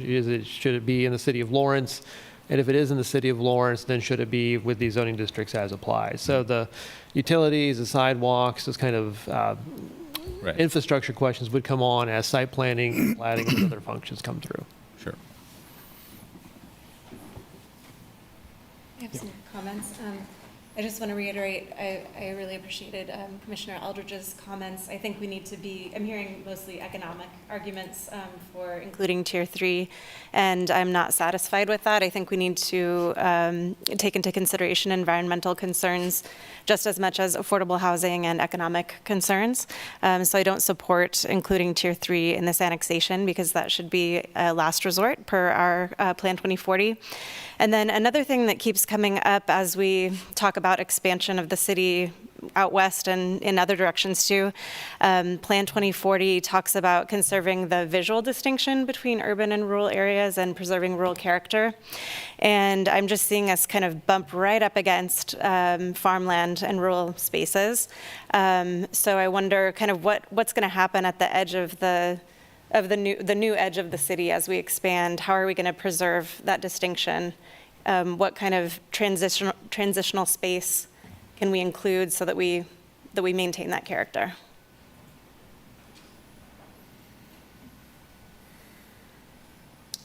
Other comments? Oh, I thought you were actually asking someone for an answer. If anyone wants, I thought, oh, well, let's see here. if there is an answer, yeah, feel free. There's a lot to unpack there. This is a highway, and these are interchanges. These are assets for the community at some level. And there is a site planning process, and there are a range of requirements that we will be going through to make sure that this is walkable, that this is scenic, that this looks good, including stormwater drainage, including handling the water that comes in and through the property. Development is not cronyism. Development is not fraudulent. Our approach to development will meet all of the requirements that the city has, and they're ambitious, thorough requirements.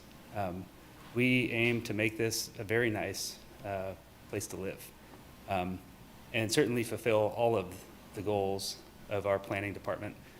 That's part of the reason you don't see comprehensive plan change on this. It's worth noting that you won't see a ton of annexations of this size that don't require a comp plan change. We are doing our very best to meet all of the ambitious goals of our planning department. But we're right on the side of a highway, and we've been there on the side of a highway for over a decade. Our scene has changed dramatically, and not because of things that we did. Development is coming this way. And Commissioner Munch, if we didn't adequately answer your questions, we're open to more discussion. But I think you've kind of hit it on the head. I mean, we have to, from an efficiency standpoint, I think, develop on both sides of this road. It doesn't make sense to apply for one and not the other. Can I try to address commissioners? So, I mean, I think that we have open space requirements. So that's one way to sort of help with the transition. What is it, Jeff? I know it's not this stage. I know that comes next, but is it 20? What percentage is reserved for open space? What is the?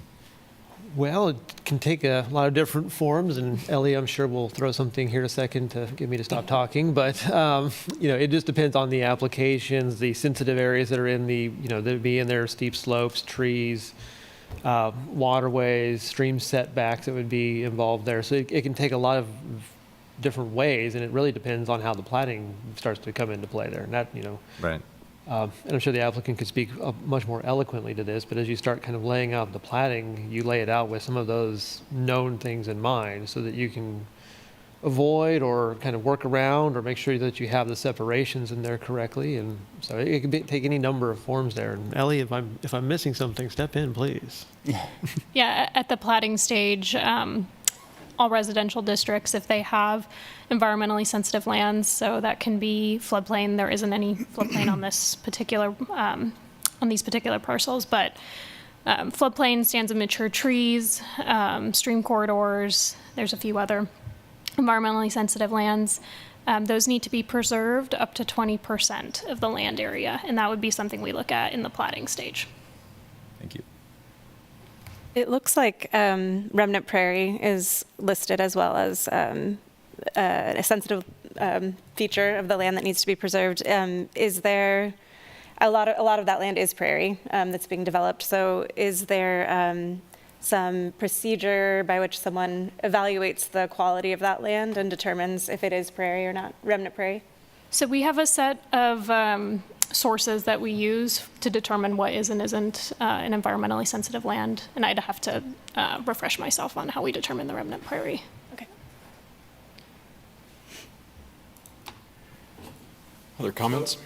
Well, a question. So the west of K10 plan, is that the newest that we have? I know last month you said we were in the midst of coming up with a new plan. So is it the 2009 plan that is still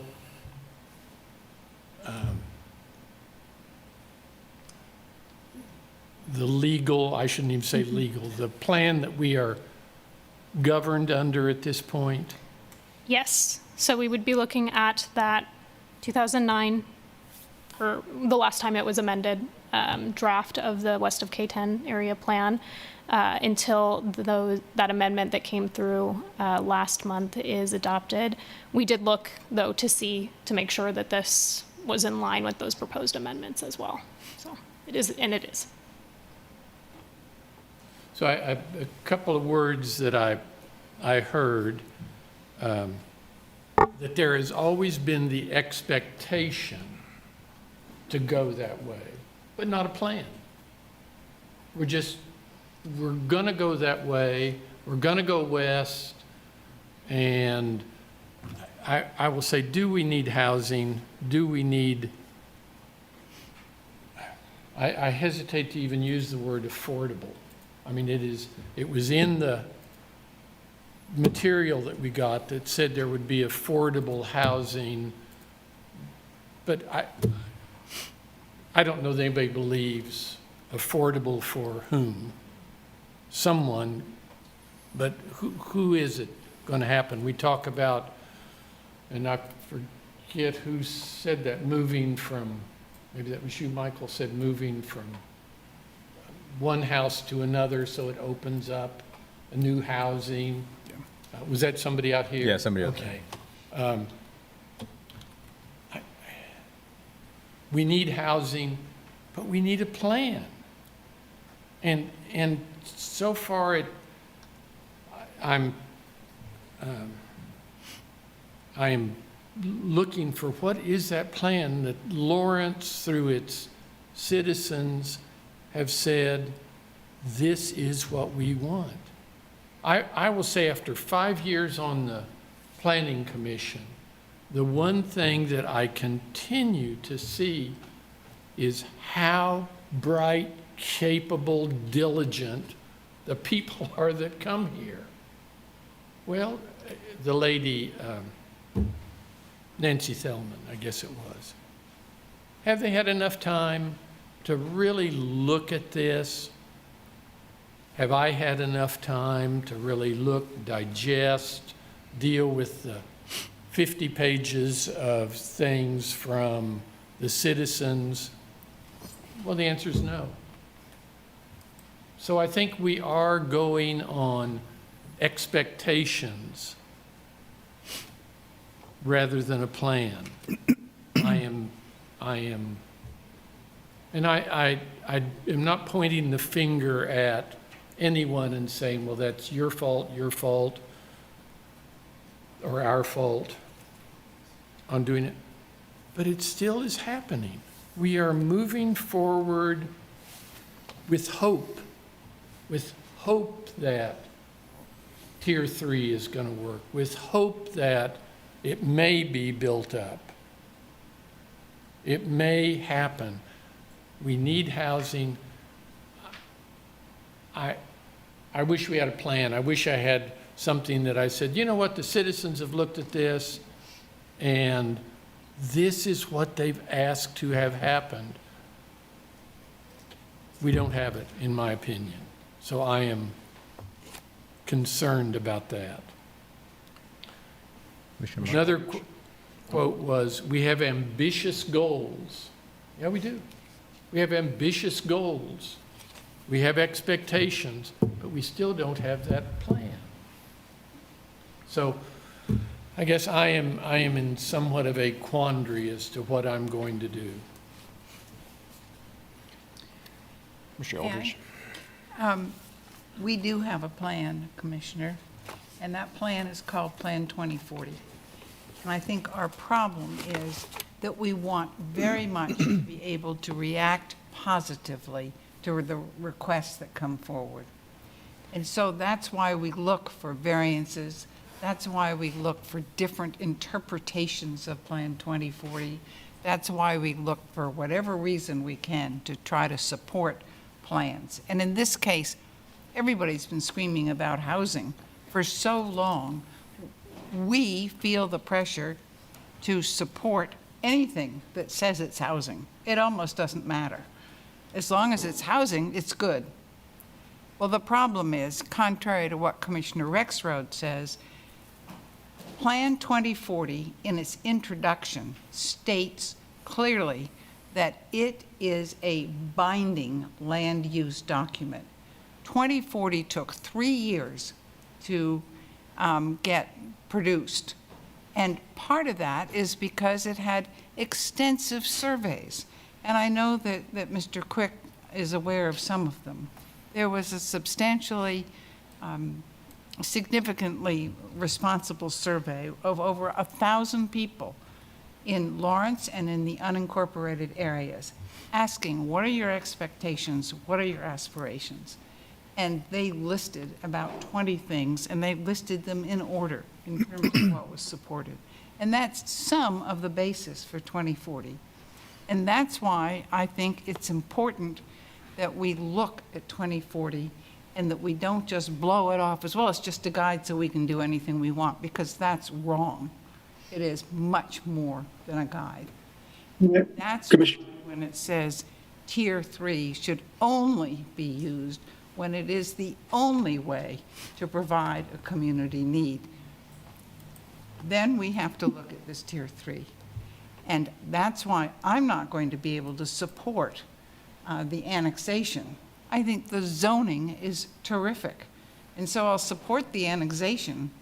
I won't support the annexation, but I will support the zoning.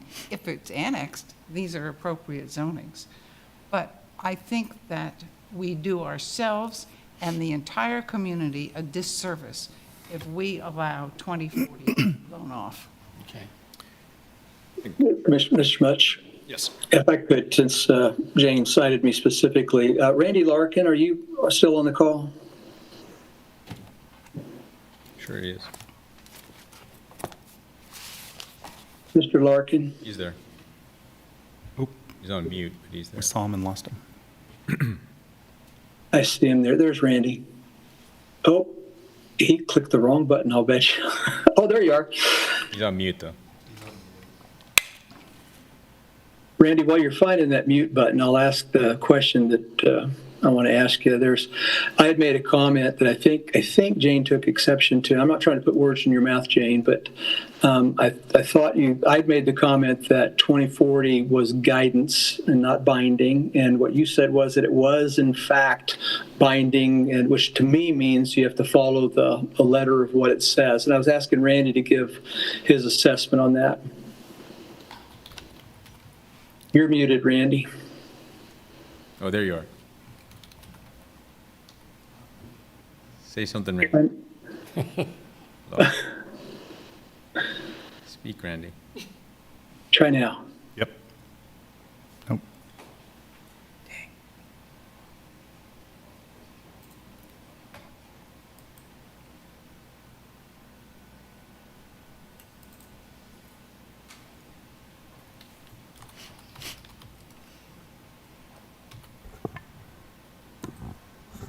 We can post it in chat, his response. While you're working on that, Randy, I'll just make one other comment that I wanted to make at the same time. I think we do have a plan, and it's not just 2040. But the process that we use as a community to do things, and particularly to do things that maybe are beyond the comprehension of what somebody thought of a few years ago, which is in part what this project is about. But people bring plans, and they bring them to the Planning Commission, and it's a part of what we need to do as an entity and yeah, it's hard. I mean, there's a lot to read, a lot to consume, but this is the process that we use to go planfully forward. So I honestly feel like we've got that mechanism in place, and that this is not inconsistent. It's in fact, it's a part of the method that our community uses. Randy, were you able to? May I? Well, Randy is trying to get together. Commissioner Rexroad, I want you to know that what I was quoting from is page 6 of Plan 2040. It's part of the introduction. And under use, it says, and I quote, "This plan is a binding document outlining the community's aspirations and expectations for our future growth and development." And under authority, it says, "It is a binding land use document that outlines the general principles, goals, and policies of the community of unincorporated Douglas County in the city of Lawrence value and expect within the community." Further, it says, "All development proposals must comply with the comprehensive plan. If a proposal does not comply with the comprehensive plan, requires the applicant must pursue a plan amendment." Plan 2040 is not stuck in cement. It's very flexible. It's subject to amendments. And in fact, within the last year, the Planning Commission followed our statute, which is to review 2040 because we have it, and to affirm that it is still what we believe is correct. And if there are any issues with that, we can change it. We should change it. If we don't believe that Tier 3 is the right kind of thing to only annex when it's the only possible solution, we can change that in our plan. But until we change it, we have an obligation to follow it. Well, that's your opinion. I appreciate that, Jane. I'm still looking for Randy to weigh in on my question about whether it's binding or if it's guidance. I understand your point, but I'd like Mr. Larkin to weigh in, please. Sure. Randy, are you available? We see your name. In the absence of that, Jeff, can I put you on? Maybe you're not willing to do that, but I would like, as I'm asking this question because I believe I know the answer that Randy has given. He's given this guidance in a number of different cases. So I just want to confirm for everyone. If I'm wrong, I'm wrong. But. He's struggling. Mr. Crick, are you able to answer that question? Waiting to see if Randy was able to. Randy is probably in his car, hurriedly driving down here.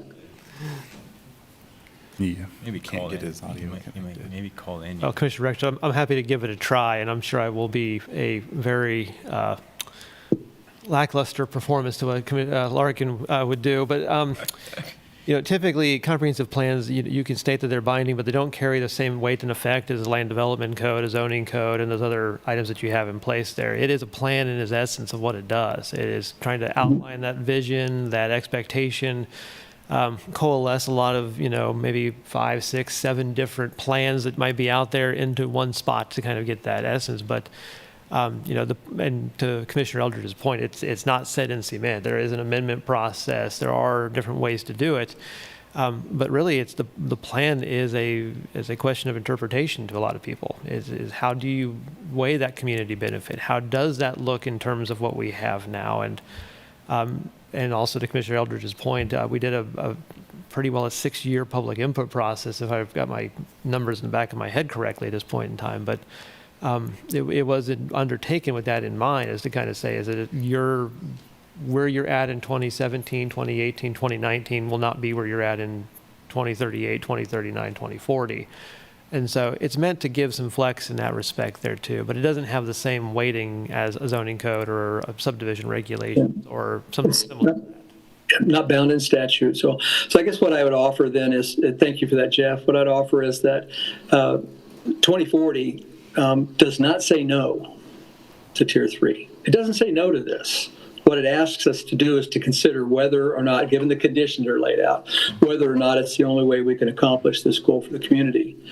And what I would hold is, and the reason I'm supporting going forward with this, is that given this development, given this time, this opportunity, with everything that's lined up for it to happen now, that it is the way to get it done. So I just offer that. Plan 2040 doesn't say no, it just offers a narrow gate for us to go through to get to yes. Can I say something? I know Commissioner Eldridge mentioned that we say housing, and we have to support everything that is housing related. Maybe that's true, Commissioner Eldridge, but I'll just give you some information. The average cost of a house in Lawrence is between $300,000 to $400,000. The average age of a homeowner is like 50. And so if you're a young person and you want to live in a house, you have to come up with $100,000. It's about 30% down. Renting a house is also unaffordable if you're a young person, so you have to have a roommate. I'm not saying that what the developer is proposing is going to fix that, but just one way of addressing housing is to add stock. Oh, I agree. And this is significant stock. So it is housing. Until a young person can afford to live in a house, it is housing. Yeah. So. And I think the deficit that we've dug our hole over the last 25 years is like, and I think it was the applicant that said the ambitious goals we have to try to fill that backlog will never happen. We are constantly going to be in a deficit, and with the investment that K10 or KDOT did to K10 with North 75's development and cleaning all that up, that took a big burden off the city as well. Now we're going to have to maintain it, but they did the work. They helped build that out and give us the opportunity to, kind of jumpstart this development, which again, all but a few acres have been plotted for this already. So it's terrific. Mr. Larkin, are you available? Maybe. Can you hear me now? Yes. I can. All right, I apologize. It just all of a sudden went just blank and stopped working. So I apologize again for that. What was the question again? You're muted now. Gary, you're out. Gary, you're muted. Sorry. Thank you for that. We may have moved past it now, Randy, but the question that I was asking was in a conversation that Commissioner Eldridge and I were having about how to think about 2040 and whether or not it was binding or whether it was guidance, whether it was statute or whether it was guidance. I think I remember hearing from you in the past something on that. I just wanted you to weigh in on how strict we should apply the terms in 2040 to decisions and whether there's any statutory component to that. Again, this is Randy Larkin, Deputy City Attorney. The plan is a plan. It's not law, but it should be followed when we can. I mean, it's a guiding principle. Yeah.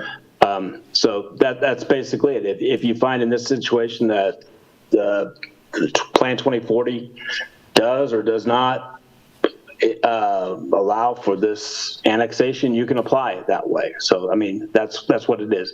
It's not a statute, it's not law, but it is a binding plan that is, informs all of our decisions. So that's how you have to look at it. Informs, but not necessarily makes. And I guess the point that I was trying to make was that within this plan, there is the question of Tier 3 is not a no, it's just a narrower path to get to that. That I agree. One could find, that I think the planning staff's recommendation was that this met the criteria for under 2040 for not doing it or for doing it. And then I think the other views might say that there's no grounds for doing that. So that's the decision that has to be made by you individually. And I mean, we're looking at it through the plan. Does it meet Plan 2040 or does it not meet Plan 2040? And the question's going to reside there. And that's, going to have to be your decision based on the evidence and everything that you hear. Planning staff's recommendation to approve must mean that they've settled on the fact that their opinion is that it does meet 2040. So, all right, I'll stop. Thank you. I was just going to say the wording in Plan 2040 does say that Tier 3 should only be annexed if it is the only way to meet the community need.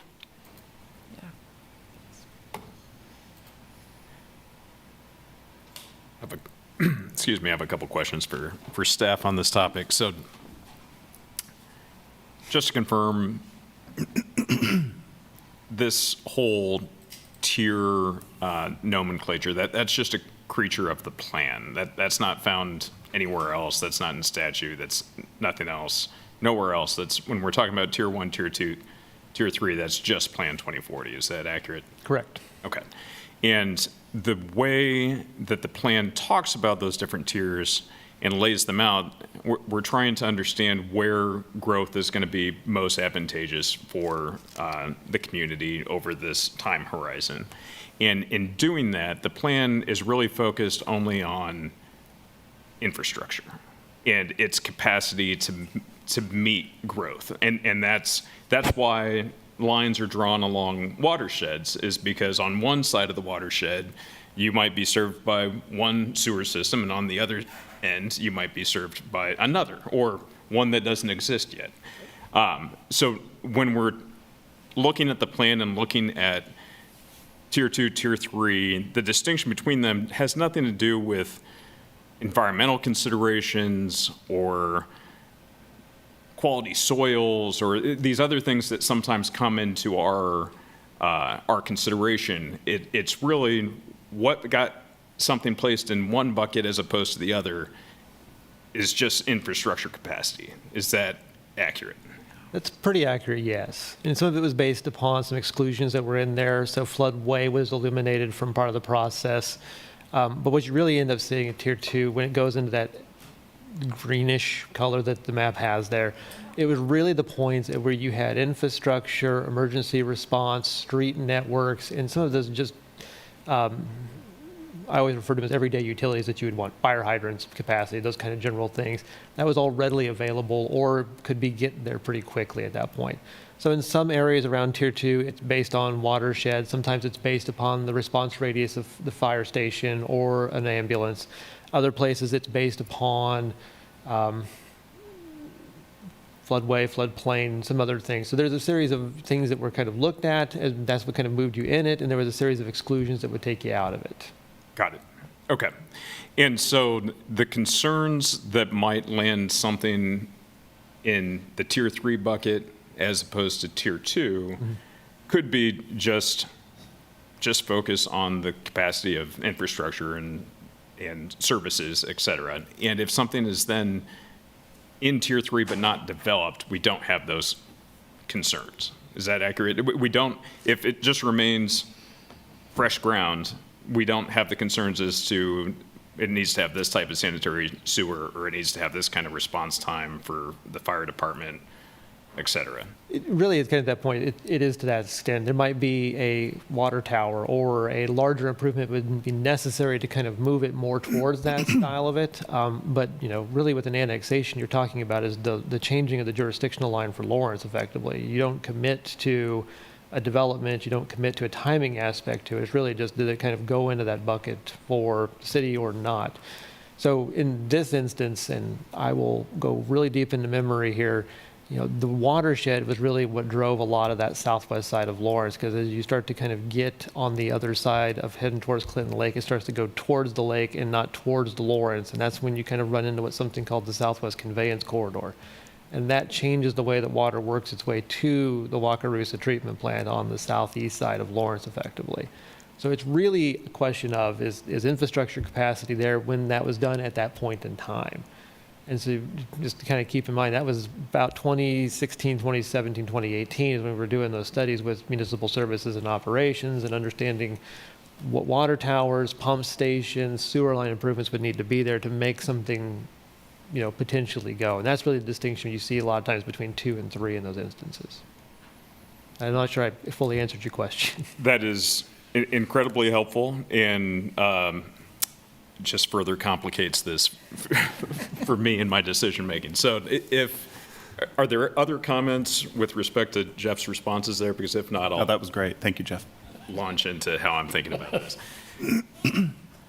Okay, so I'm struggling this evening with the annexation decision, because if you were to just show me this plan on a naked map, I'd say this is perfect. This is exactly where we need this type of development. Couldn't be more enthusiastic about it. It fits that particular area of the community. It's in line with how we've been thinking about this in the past. It fills a community need, et cetera.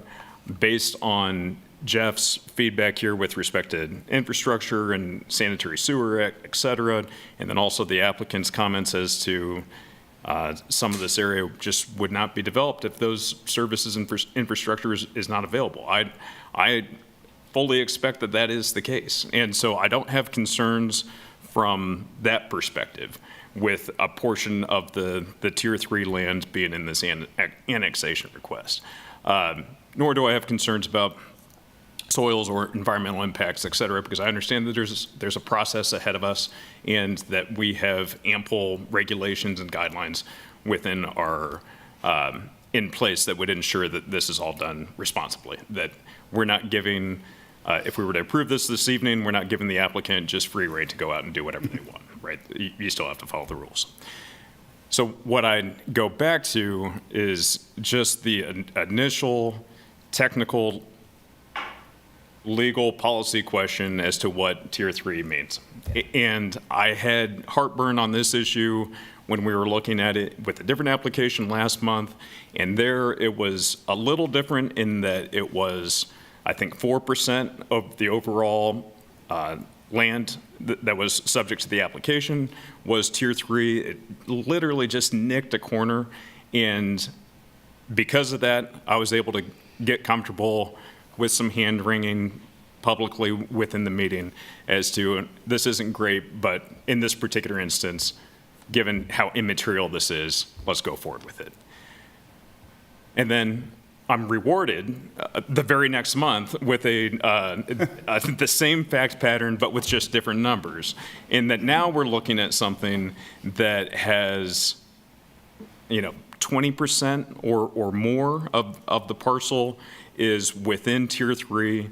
And to me, that's not just nicking the corner. We do have to think about this a little differently. We do have to think about, what does Plan 2040 mean? Should we be annexing Tier 3 when it's not going to fulfill a community need that can only be served there? And I agree with Commissioner Eldridge that the plans for this particular development, this could be done in any portion of Tier 2, anywhere around the city.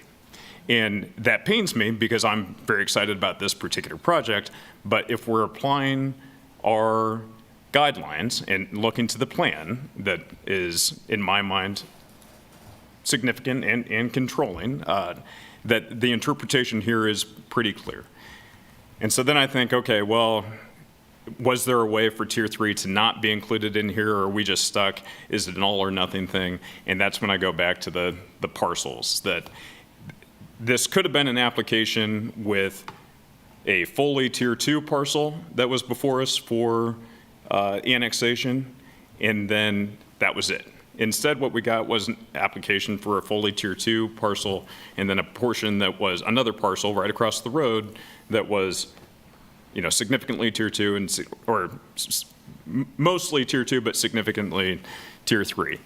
And they're fully understand the applicant's interest in applying for those together, ensuring that there's efficiency as you go through this process, as you go into the planning process, the next steps ahead, and actually doing the building. I get that, but that extra addition there does create this legal issue. And had that just been left out, slam dunk, it's all Tier 2, don't even have to have this discussion. So that's all to say that with the application that's before us this evening, that has both parcels, one that's fully Tier 2, and then one that has a significant portion of Tier 3, despite my full enthusiastic support for the overall plan and my intent to support the rezoning applications with respect to this parcel, I cannot support the annexation portion, along with Commissioner Eldridge. So, thank you. I think the bottom line was the landowner, and I don't know who that was, said, this is the land I want to sell. I want to sell these acres, and that was it. Had the developers said, well, how can we look at this and cut that out? It might have been cut out before it got to us, saying, yeah, here's the Tier 3 that is problematic. But the landowner's saying, I want to get rid of this hunk of land. And it just happened to include that 20 acres of Tier 3. With that, should note, and to echo Mr. Larkin's guidance earlier, that that's just my interpretation. That's my take on what we're supposed to do with Plan 2040. I was able to get comfortable with an exception or a judgment on a similar set of facts last month, and now different. I'm seeing it differently, but I also understand and respect other people that are seeing this in a different way and thinks that reaches a different conclusion.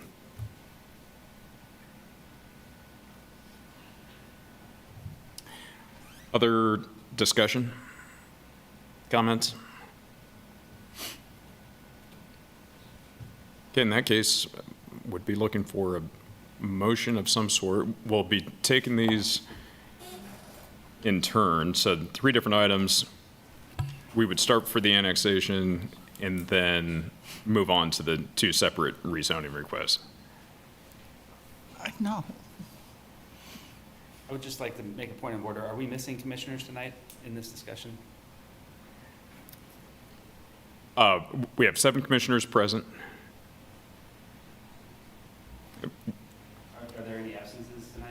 Yes. I'm curious if we've got the whole commission. We have a quorum. We do have a Legal quorum. quorum. We are able to take action, but yes. I'm just curious if there are other voices that have not been heard on this. Yes. Yep. Okay. Okay, so Commissioner Mutch, if I just ask a question, was the applicant asking for deferral? I'm not saying that we should. I'm wondering if that was the question that was being asked. We missed it. There was not it was just a point of order as to the commissioner in attendance. So we do have 7. Thank you. Quorum +1.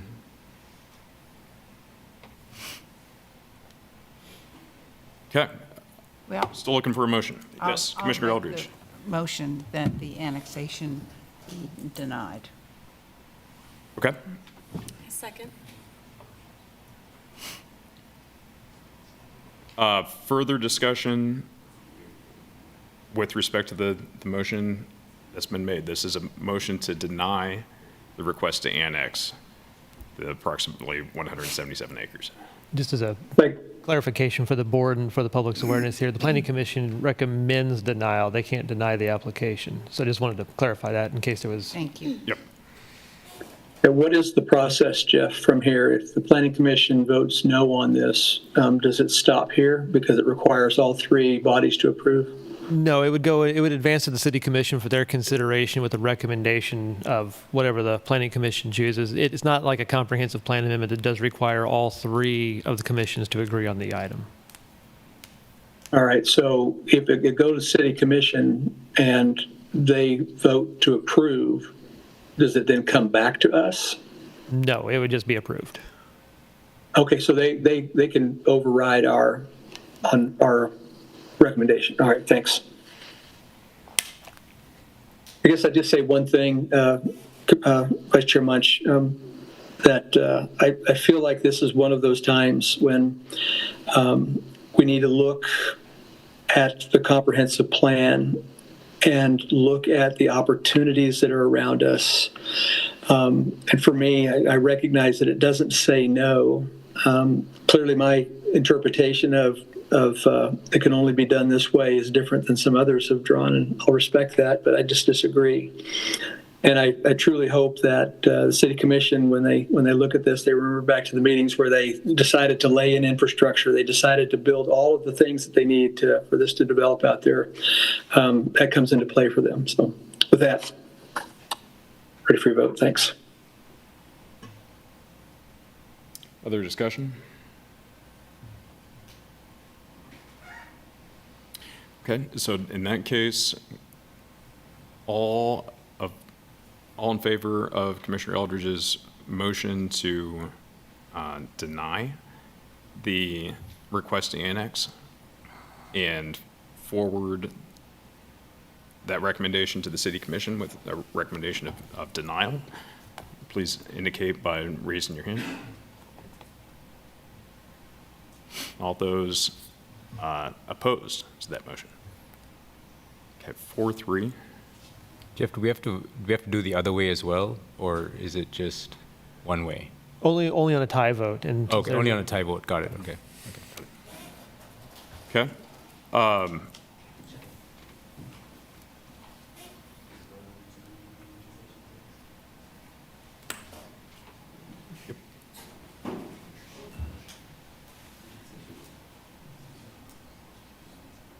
What are we doing now?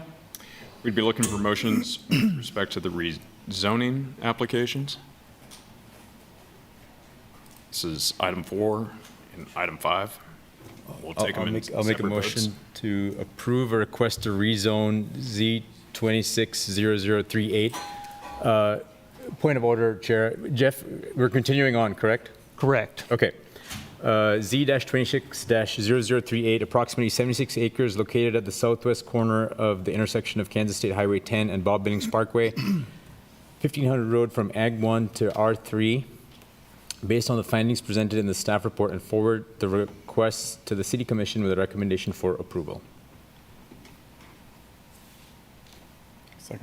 Second, Commissioner Crawford.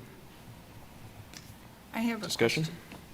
If we don't have, if we do not have a recommendation to accept the annexation, how can we legally consider the zoning? This is Randy Larkin, Deputy City Attorney. You're making recommendations to the City Commission. So you need to recommend on both of these so that the City Commission, if they decide to approve the annexations, then they have your recommendations regarding the rezonings. If they accept your or approve your recommendation of not annexing the properties, then the rezonings will be moot before the City Commission. But you need to make recommendations to them so that they can see the whole package. Thank you.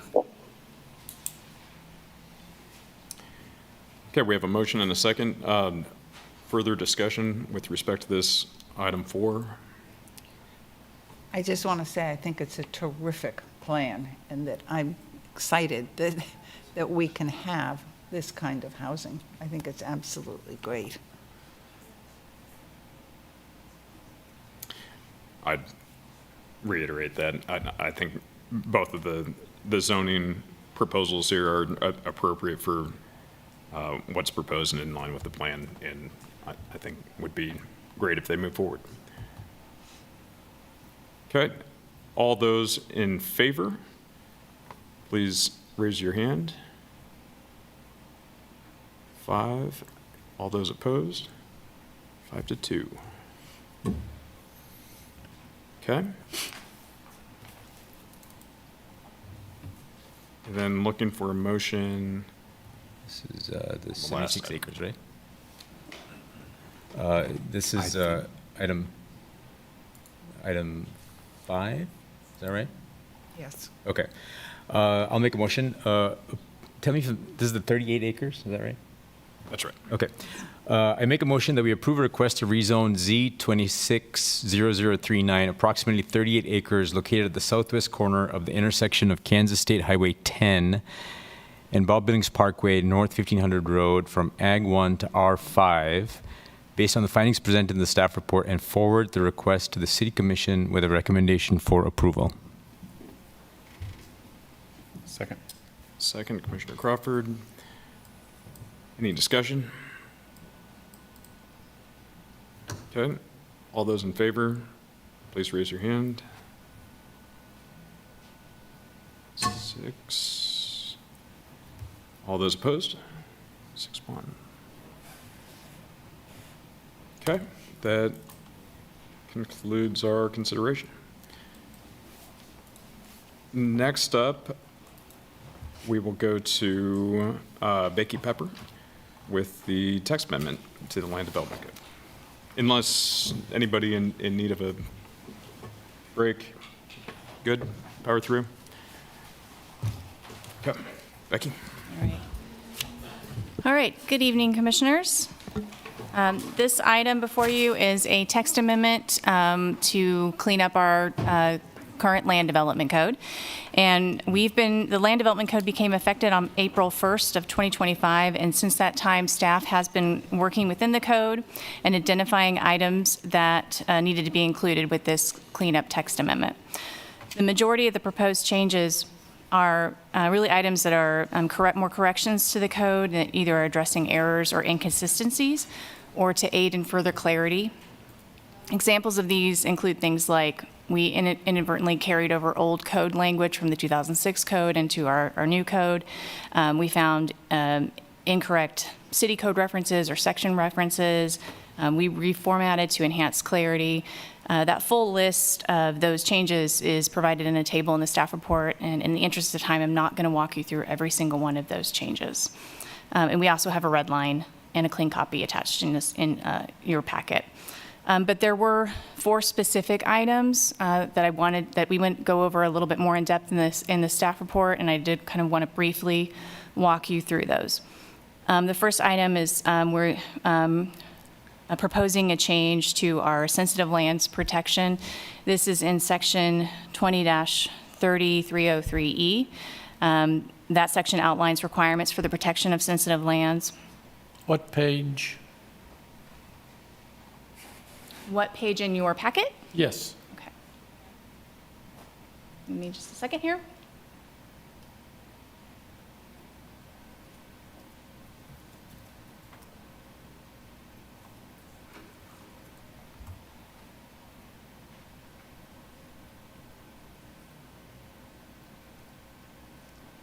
That is going to be on page 62 of your packet. The actual document? What page, I'm sorry, when you were asking for which page, what were you referring to? So I have pages 5 of 1106 or 97 of 1198, so which 62? I think it's page 5 in the staff report. Or if you want to see it in the code, the red line edition? That would be great. Yeah, I have that listed as page 62 on the bottom, in the center.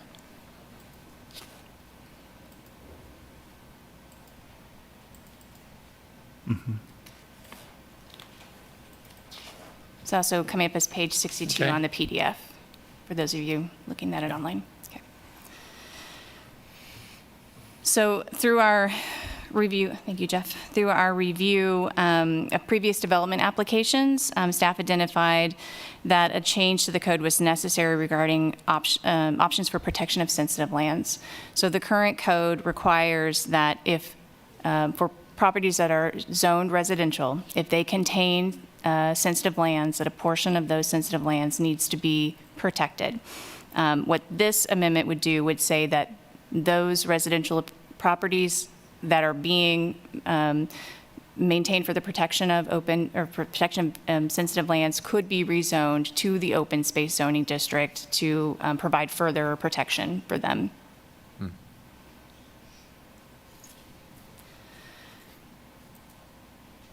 All right, the second change that we wanted to note is related to Senate Bill 418. So this is a bill that was approved earlier this year for the purpose of streamlining the approval process for single-family residential housing. Portions of the bill do relate specifically to the Land Development Code, and so the purpose of this portion of the text amendment would to bring our Land Development Code in alignment with Senate Bill 418. So in areas where the Land Development Code and Senate Bill 418 don't align, the Senate bill controls. So these changes are already basically in effect. By making the changes to our Land Development Code, it makes those standards more identifiable and more predictable. So in particular, the Senate bill lowered the minimum lot size requirement for detached dwellings. Our current code has a minimum lot size for detached dwellings in the R1 and the R5 for 5,000 square feet. The Senate bill changed that to a minimum lot size of 3,000 square feet. R1 and R2, you mean? Yes, sorry. Yeah. Thank you. So in the R1 and the R5, sorry, I did it again. In the R1 and the R2 zoning districts, in the R1 and the R2 zoning districts, we're proposing changing the dimensional standards to show that a detached dwelling would be permitted with a minimum lot size of 3,000 square feet. We are not, the Senate bill relates specifically to single-family housing or detached dwellings, so we didn't make that change with the 2-unit developments. Those would still require that minimum lot size of 5,000 square feet. Oh, I see. Detached dwellings. So only detached dwellings would have that smaller lot size. And then the other item in the Senate bill is that it says that if a zoning district permits residential use, then the detached dwelling must also be required in that zoning district. So we have some zoning districts that allow or permit a residential use that do not permit a detached dwelling.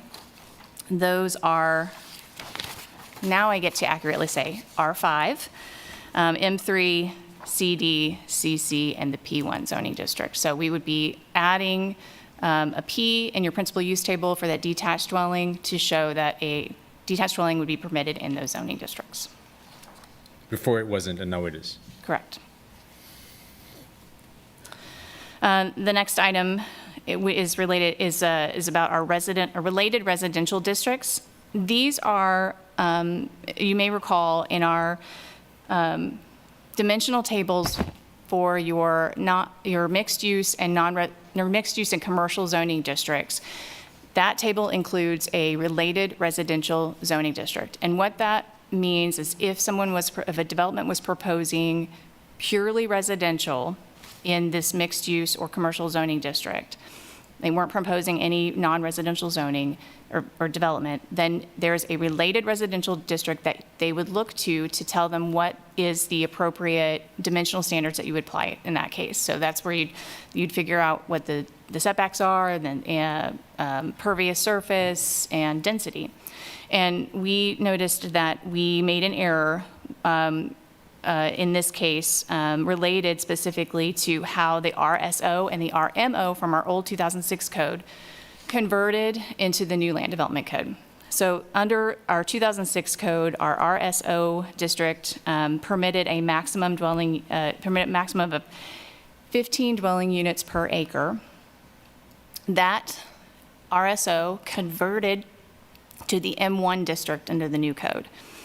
And the related residential district in the M1 code is R2, which permits a maximum density of 6 dwelling units per acre. So we went from old code that permitted 15 down to 6. We didn't align those very well. Likewise, we made that error with the M3, the RMO. The RMO in the 2006 code permitted a maximum of 22 dwelling units per acre. The MO converted to the RMO converted to the M2, and that related residential district is R3. Sorry, I'm throwing a lot of acronyms at you. But the R3 permits a maximum of 15 dwelling units. So we went from old code RMO that permitted a maximum of 15 dwelling units per acre, converted that to a related residential district that only permitted 15. So staff is proposing adjusting those related residential zoning districts to correct that error and any inconsistencies that came about because of that. And then we also recommend making a similar change to M3 to just kind of maintain a logical progression of those densities. So Becky, is that saying that in one case we're actually reducing density and in the other case we're increasing density? Is that fair? Or are we increasing density in both cases? We'd be increasing in both cases. Both cases, okay, Mm-hmm. okay. Okay, and the last big change relates to Article 9. And Article 9 is the article that pertains to site and structure development standards. So this is, within this, we have specific standards that give us guidance on new residential development and residential infill development and mixed-use non-residential development.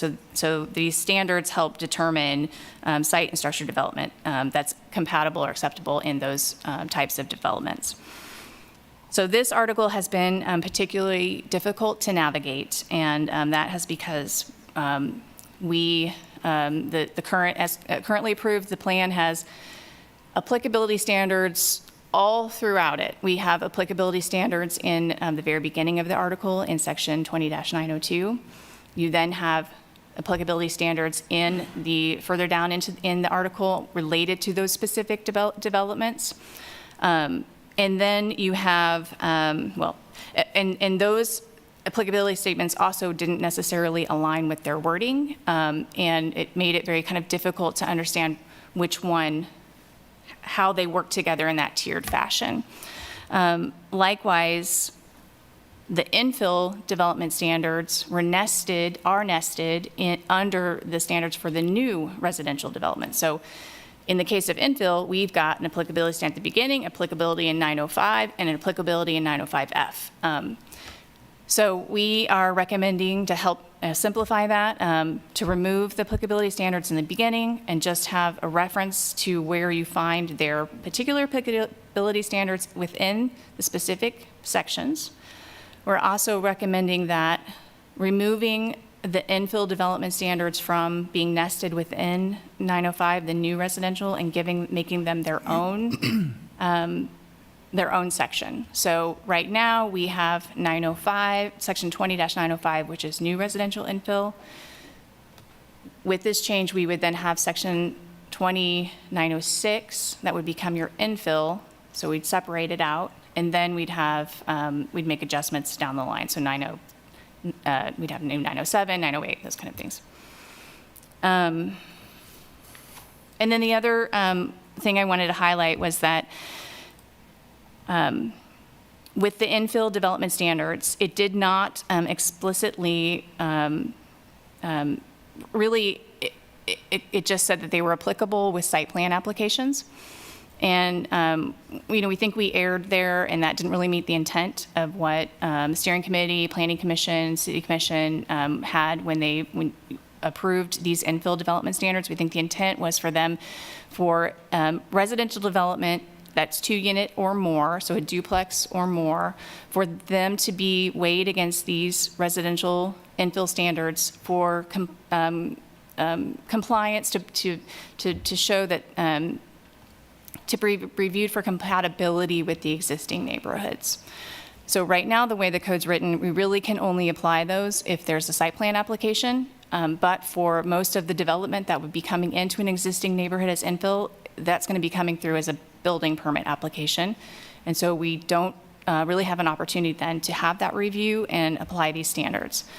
So we are recommending kind of further clarifying which development applications these apply to, and also adding in language that specifically says these are reviewed with a building permit.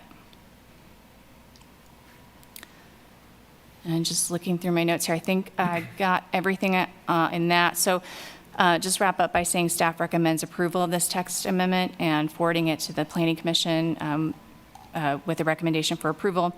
I'll stand for any questions that you may have related to those 4 specific items, but also if there was anything you saw within the code that you had questions about, I'm happy to help answer those.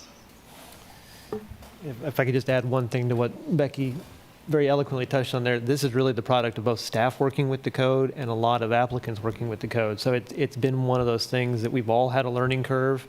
And so we had applicants that would bring something up, and 905 and 906 is a great example of that. They looked at it, they're trying to figure out how to do it. We had questions, they had questions, and it helped resolve that. That's not how, all my good intentions, it didn't work out how we thought it was going to work out when we started to apply the code to us there. So I do want to give a lot of credit to both the staff who's worked on this and to the community who's been helping us kind of go through this as applications have come forward, as they've had questions brought up. It was really a large group effort that what you saw here tonight, and Becky's just running the point on that for you all.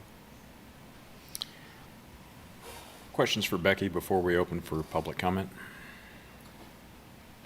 I have some other questions that are in here. So just little things where we changed from adjustment, the word from adjustment to determination. That was, that's an error. The determination, it should be, there's 2 different, there is a director adjustment, there's a determination. In that case, they were using the incorrect, they got the wrong terminology.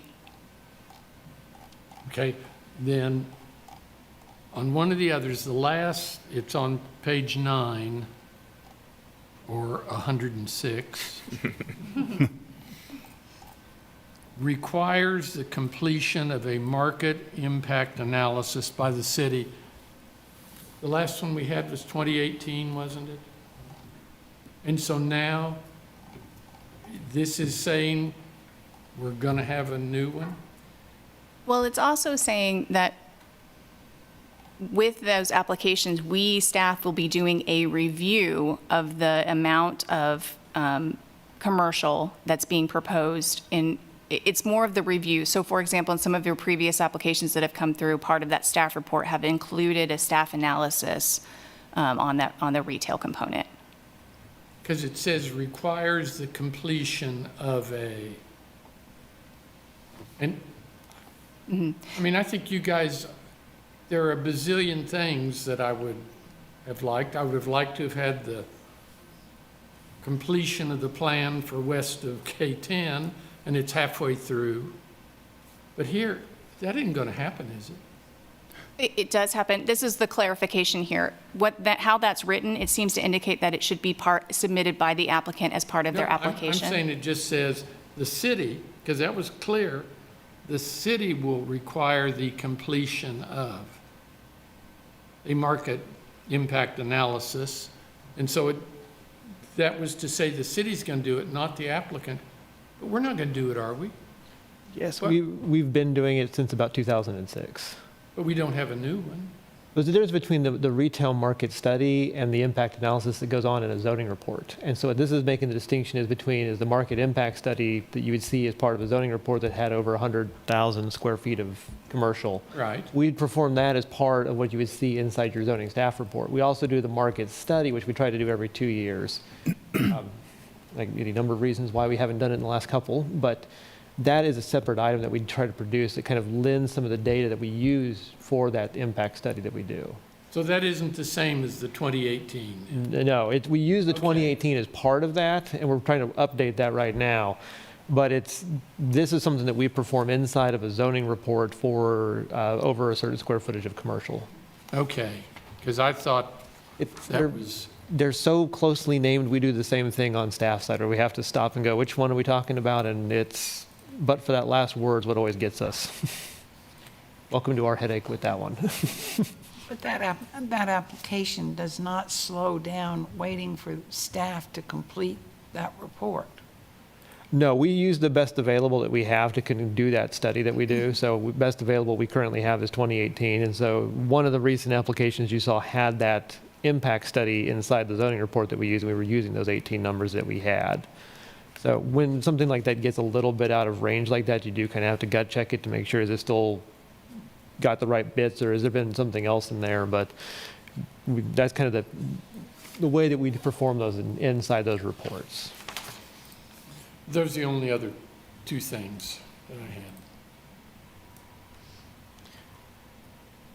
had. I hate to confess, I did not make it through all of that. I was totally impressed by what you had done, but my eyes glazed over after 2 hours, and I was only about a third of the way through it. And so I guess I was wondering if by any chance we could take this up next month. And I didn't know if it would be particularly useful. The 4 that you just identified as really substantive changes. I'd like to see that kind of highlighted more in terms of the agenda, so that if there are other people, particularly who work with the code, who don't know about these 4 changes, that they have a chance to really comment on that. I don't know what your response would be to that, other than I just need to stay awake longer. It's the commission's prerogative. Yeah, it's totally up to you on those kind of details and items on what you'd like to do with it. Well, but it's all the work that you have already done, and everybody else has probably been through all of it. Maybe you want to just go ahead, but I'm just slow getting through that. Can speed through that. Yeah. Before we go further, I do want to pause and check to see if there's any member of the public that would like to comment on the proposed amendment here. Oh, excuse me. Hello. My name is Brent Carter, live at 1823 Illinois. I just want to say I am in support of adopting those amendments, particularly when we're talking about infill use. When there's not a review process, particularly in places that are close to the university where I live. There was recently a development done at 1817 Illinois. They ripped down an old single-family home and put up a 3-story duplex. Have no problem with duplexes in the neighborhood and have no problem with student housing in the neighborhood. The parking is not going to be supportive of that sort of developments in there. The streets are very thin. There's alleys, but most of the alleys can provide maybe 1 parking spot at most. So it would be just to make sure that we're taking into consideration how it's going to affect neighborhoods when we do infill development. What they're proposing, I think, helps because it'll slow down the process, get a special permit, use permits and all of that instead of just going through this quick building where there isn't much consideration given to the overall neighborhood, especially a neighborhood like this that I think, in my opinion, should be historically preserved. It's the first suburb in Lawrence, essentially, first suburb in Kansas, essentially. We as a neighborhood association is going to try to work through that on our own. Obviously, that has nothing to do with you guys, but those are the sort of things that need to be considered when they're doing that. Next to them on either side of it, if you go to that site, it's a small single-family home, ranch style, small single-family stone home, original stone from 1920 or 30, and then a huge 3-story, very modern structure. So it doesn't really keep in with the character of the neighborhood. Again, not against duplexes, not against student housing, not against having affordable housing or anything like that. But I think there has to be consideration made as to how it looks, because we want Lawrence to be a unique place. We don't want to just have cookie cutter duplexes every block. And a lot of these houses have survived through the Great Depression, hardwood floors. They need to be redone, some of them on the inside, but they would be affordable housing in my consideration. You go in, fix some things, get a new kitchen, paint it, fix up the landscaping. There's an affordable house right there. They're not huge. You can have, most of them are 3 bedrooms. Those are the sort of starter houses we're looking for. And to see developers be able to come in and just be carte blanche, just rip it down, no consideration to the aesthetics.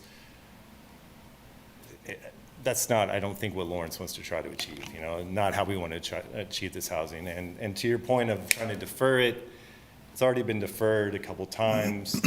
My concern is our neighborhood, it seems like the developers are kind of licking their lips. They see it close to campus. They want to try to build student housing. I get all of that, but as we continue to defer it, I feel more projects can be okayed under this system, and it's not going to be a good fit for the neighborhood. So all in all, I probably went over my time. Apologize. But yeah, we're in support of the amendment, so we hope that you guys support it, and it'll go to City Commission, and they will also support it. So, thank you.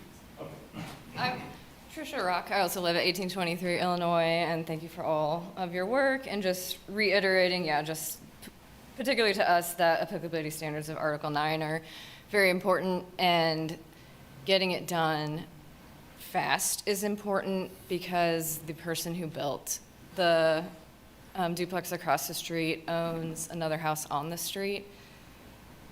And so it's very possible that if this isn't passed soon, then they're gonna do the same exact thing. And then that just leads to more of this possibly happening in the future. So we would, if you could consider moving forward tonight, and I think it's like you said, it was implied, it was supposed to be in there. It was just kind of, the wording was wrong. It was misinterpreted. There's too much language. So I think that's what you guys were intending already, was to require the site plan reviews. So yes, thank you.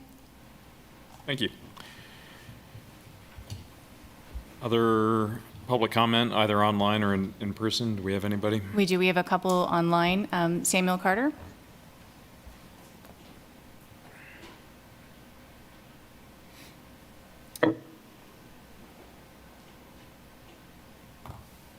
Good evening, commissioners.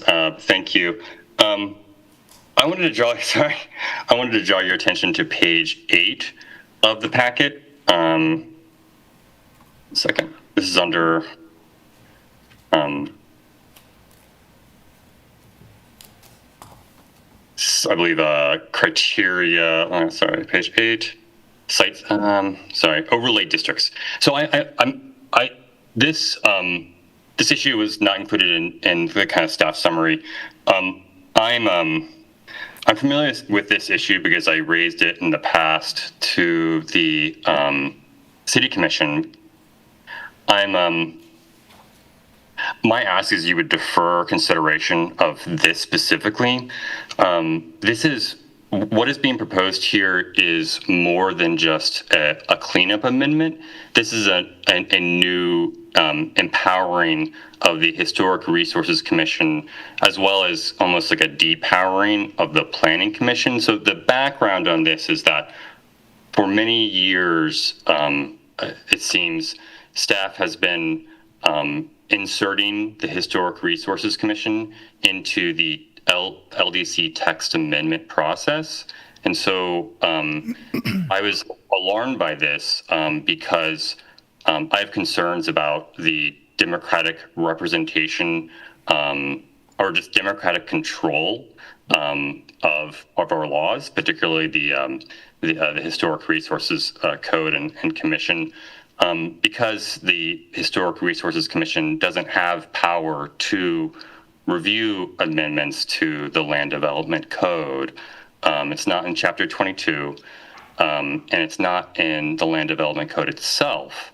Now, I think that staff may see this as an inconsistency because that's how they've been doing it, but our laws haven't allowed that, but they've been doing it anyway. And I think this is their response, but this is more than a cleanup. This is an expansion of power and also a diminution of Planning Commission power.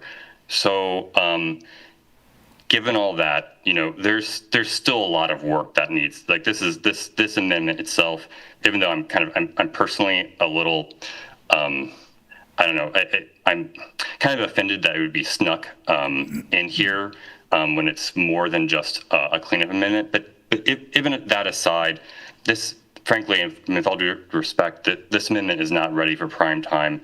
There are still questions about it, like whether, how, it says after development design standards have been adopted, they may be amended only as follows. So there's questions about how this intersects with 1604D, which is the process for LDC text amendments. There's an internal contradiction there. There's also... Thank you, Sam. Sorry, you're at 3 minutes. Okay, I'll just finish. Also, tension with state law, which says planning commission and governing body, and that's it. So I'd ask you to defer this. Thank you. Thanks. Eric Hyde. Can you hear me? Yep. Can you hear me? Yes. Okay. Eric Hyde, 66046. Something came to my mind when I was listening to you, not you, all the discussion. My wife's from Houston. And when you go to Houston, there's one thing everyone hates about it. So, you have to drive everywhere. You spend your life driving. And I'm not saying that's exactly what this is, but we just annexed all that Beacon Landing stuff, and now we're doing this, and it's going to allow a lot more, quick, hasty, greedy, I'll just say greedy development. And I support what Sam Carter says, it needs to be deferred, it needs to be looked at more. I support a lot of other sentiment I'm hearing on the commission. I just think this we've somehow entered this crazy phase of develop. Why? Let's just focus on different things before we destroy this town, so to speak, if that's what happens. Our way of life here with a whole bunch of development and this code stuff in this amendment that you're talking about, it opens that up for that. So, not to mention there's errors in it. So, in a court of law, the right thing to do is just to not pass it, to look at it again. So, but anyway, I'm rambling, but that's it. Thank you. Thank you, Eric. Other public comment regarding the amendment to the Land Development Code? Yes, please. Dominic Sexton, 66049. Sorry, I had to leave during the middle of the meeting. But I was actually really excited to see some of the work that staff has done about this, specifically about the open space zoning that could be used to preserve some of the ecologically sensitive lands within the greater context of zoning. So instead of having what we had previously, where we had to rezone something to not be open space to get the acreage or anything that is necessary to set aside those lands, I was really excited to see that the staff does propose that we can include that, but also rezone it to open space, because I think the open space does offer, if anything, maybe not, well, it offers zoning protections, but also kind of an ideological protection, where if you were to see the zoning and say, we set aside, say it's a wetland, and we rezoned it to open space, that reflects in our maps. And that gives people a greater context and a better translation of what the city is doing when it comes to environmental sustainability. I think that's an important part of the conversation, and I'm really, really excited, and I appreciate the staff work that's been done on that, because I think that was a missing piece. When I first started looking at a lot of this stuff, and you see these large swaths, even though they might have the easements and the tracks, some of the sensitive lands set aside, that didn't translate to me as like a layperson coming in, because I just saw these large zoning parcels.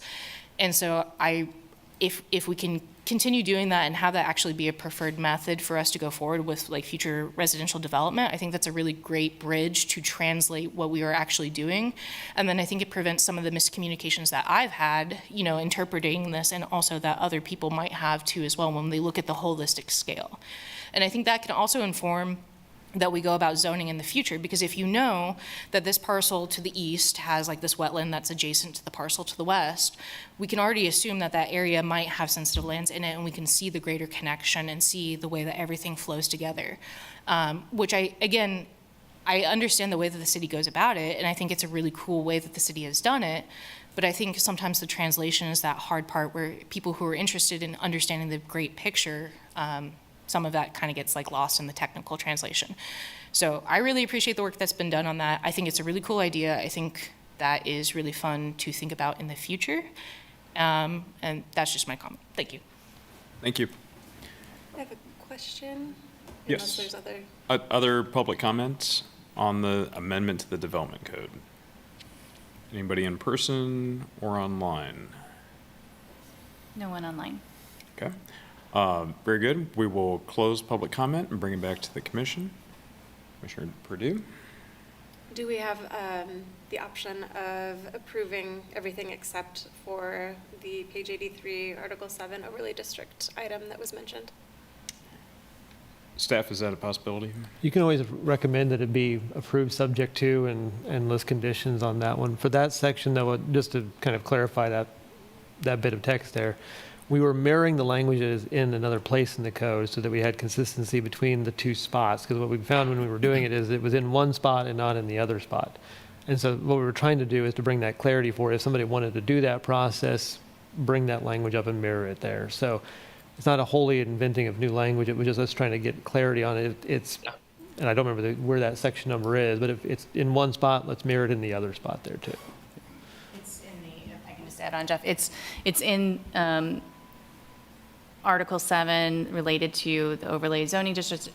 We have a part of the code that talks about the establishment of a district and talks about that process. So this language was added to give direction on it, and if you wanted to amend an existing one, what that process is. So we are missing that outline of that process in the code.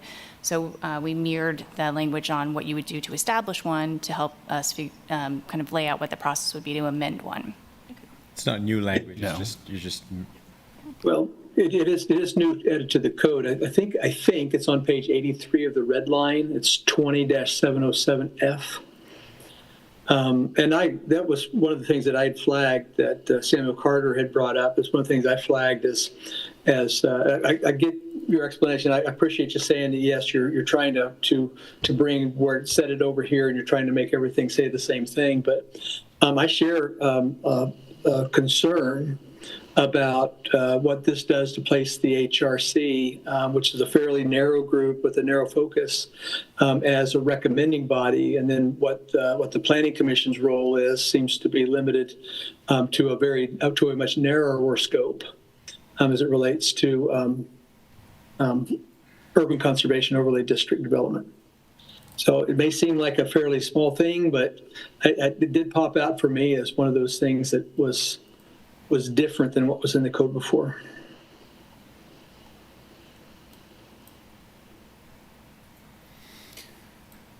Other comments or questions?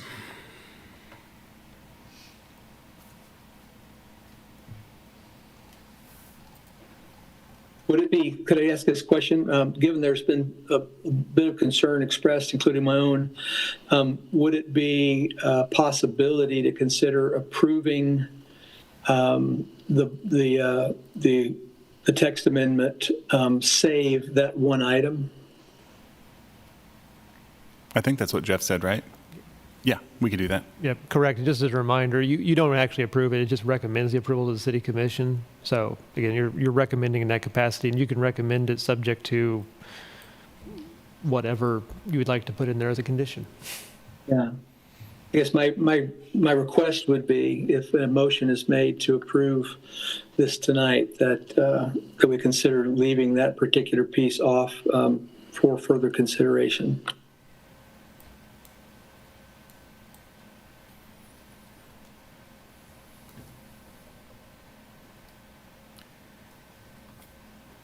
Other comments? Since I don't fully understand the implications of it, but where Samuel spoke and Gary spoke, you had a question about it, that would be fine with me. Is that going to change anything long-term or stretch this out. It's going to come back to us, I presume, unless the city just says, sure, we're doing this anyway. Yeah, they could definitely just approve it as written at that point in time. If not, we have to bring it back as a separate text amendment and bring it under a different process as part of that. And in the meantime, there would not be a process necessarily in place to amend design overlay districts that are on the books at this point in time. Yeah. I actually think we're leaving a relatively large hole if we don't, but that's my opinion. If we don't approve it as is. Because there's nothing in the code that's actually helping overlay districts right now, and so there's no true process, and it's a little bit troublesome in my mind. I don't disagree with the thought that leaves a hole, but in my judgment, I think this needs to be considered. But I would not want to put something in that we would have a great deal of difficulty changing later if we got a chance to make it different than what it is now. Once this is in, the cement starts to harden around it. Well, we have the same difficulty either way, right? Either we make the change now, or we don't make the change, we make a change later. Either way. I guess my point was, understanding that, my point was that if we agree to this change, and knowing we have concerns in it, I guess we'd leave it up to the city to try to back it out. But if we're flagging that now, why not? Why not call that out, separate it out, and then let the city decide if they want to add it back in?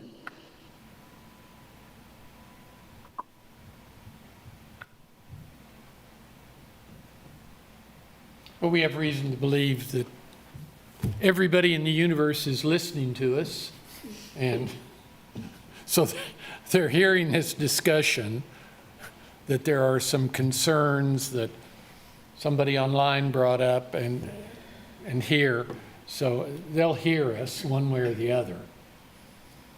Maybe that would draw more attention to it. But the universe has spoken. Sorry, can I just make a clarification point of order too? I think I referenced the overlay district. This is really changes to their design standards within the overlay district, not to the actual overlay districts themselves. Just that point of clarification. Sorry about that confusion. Thank you.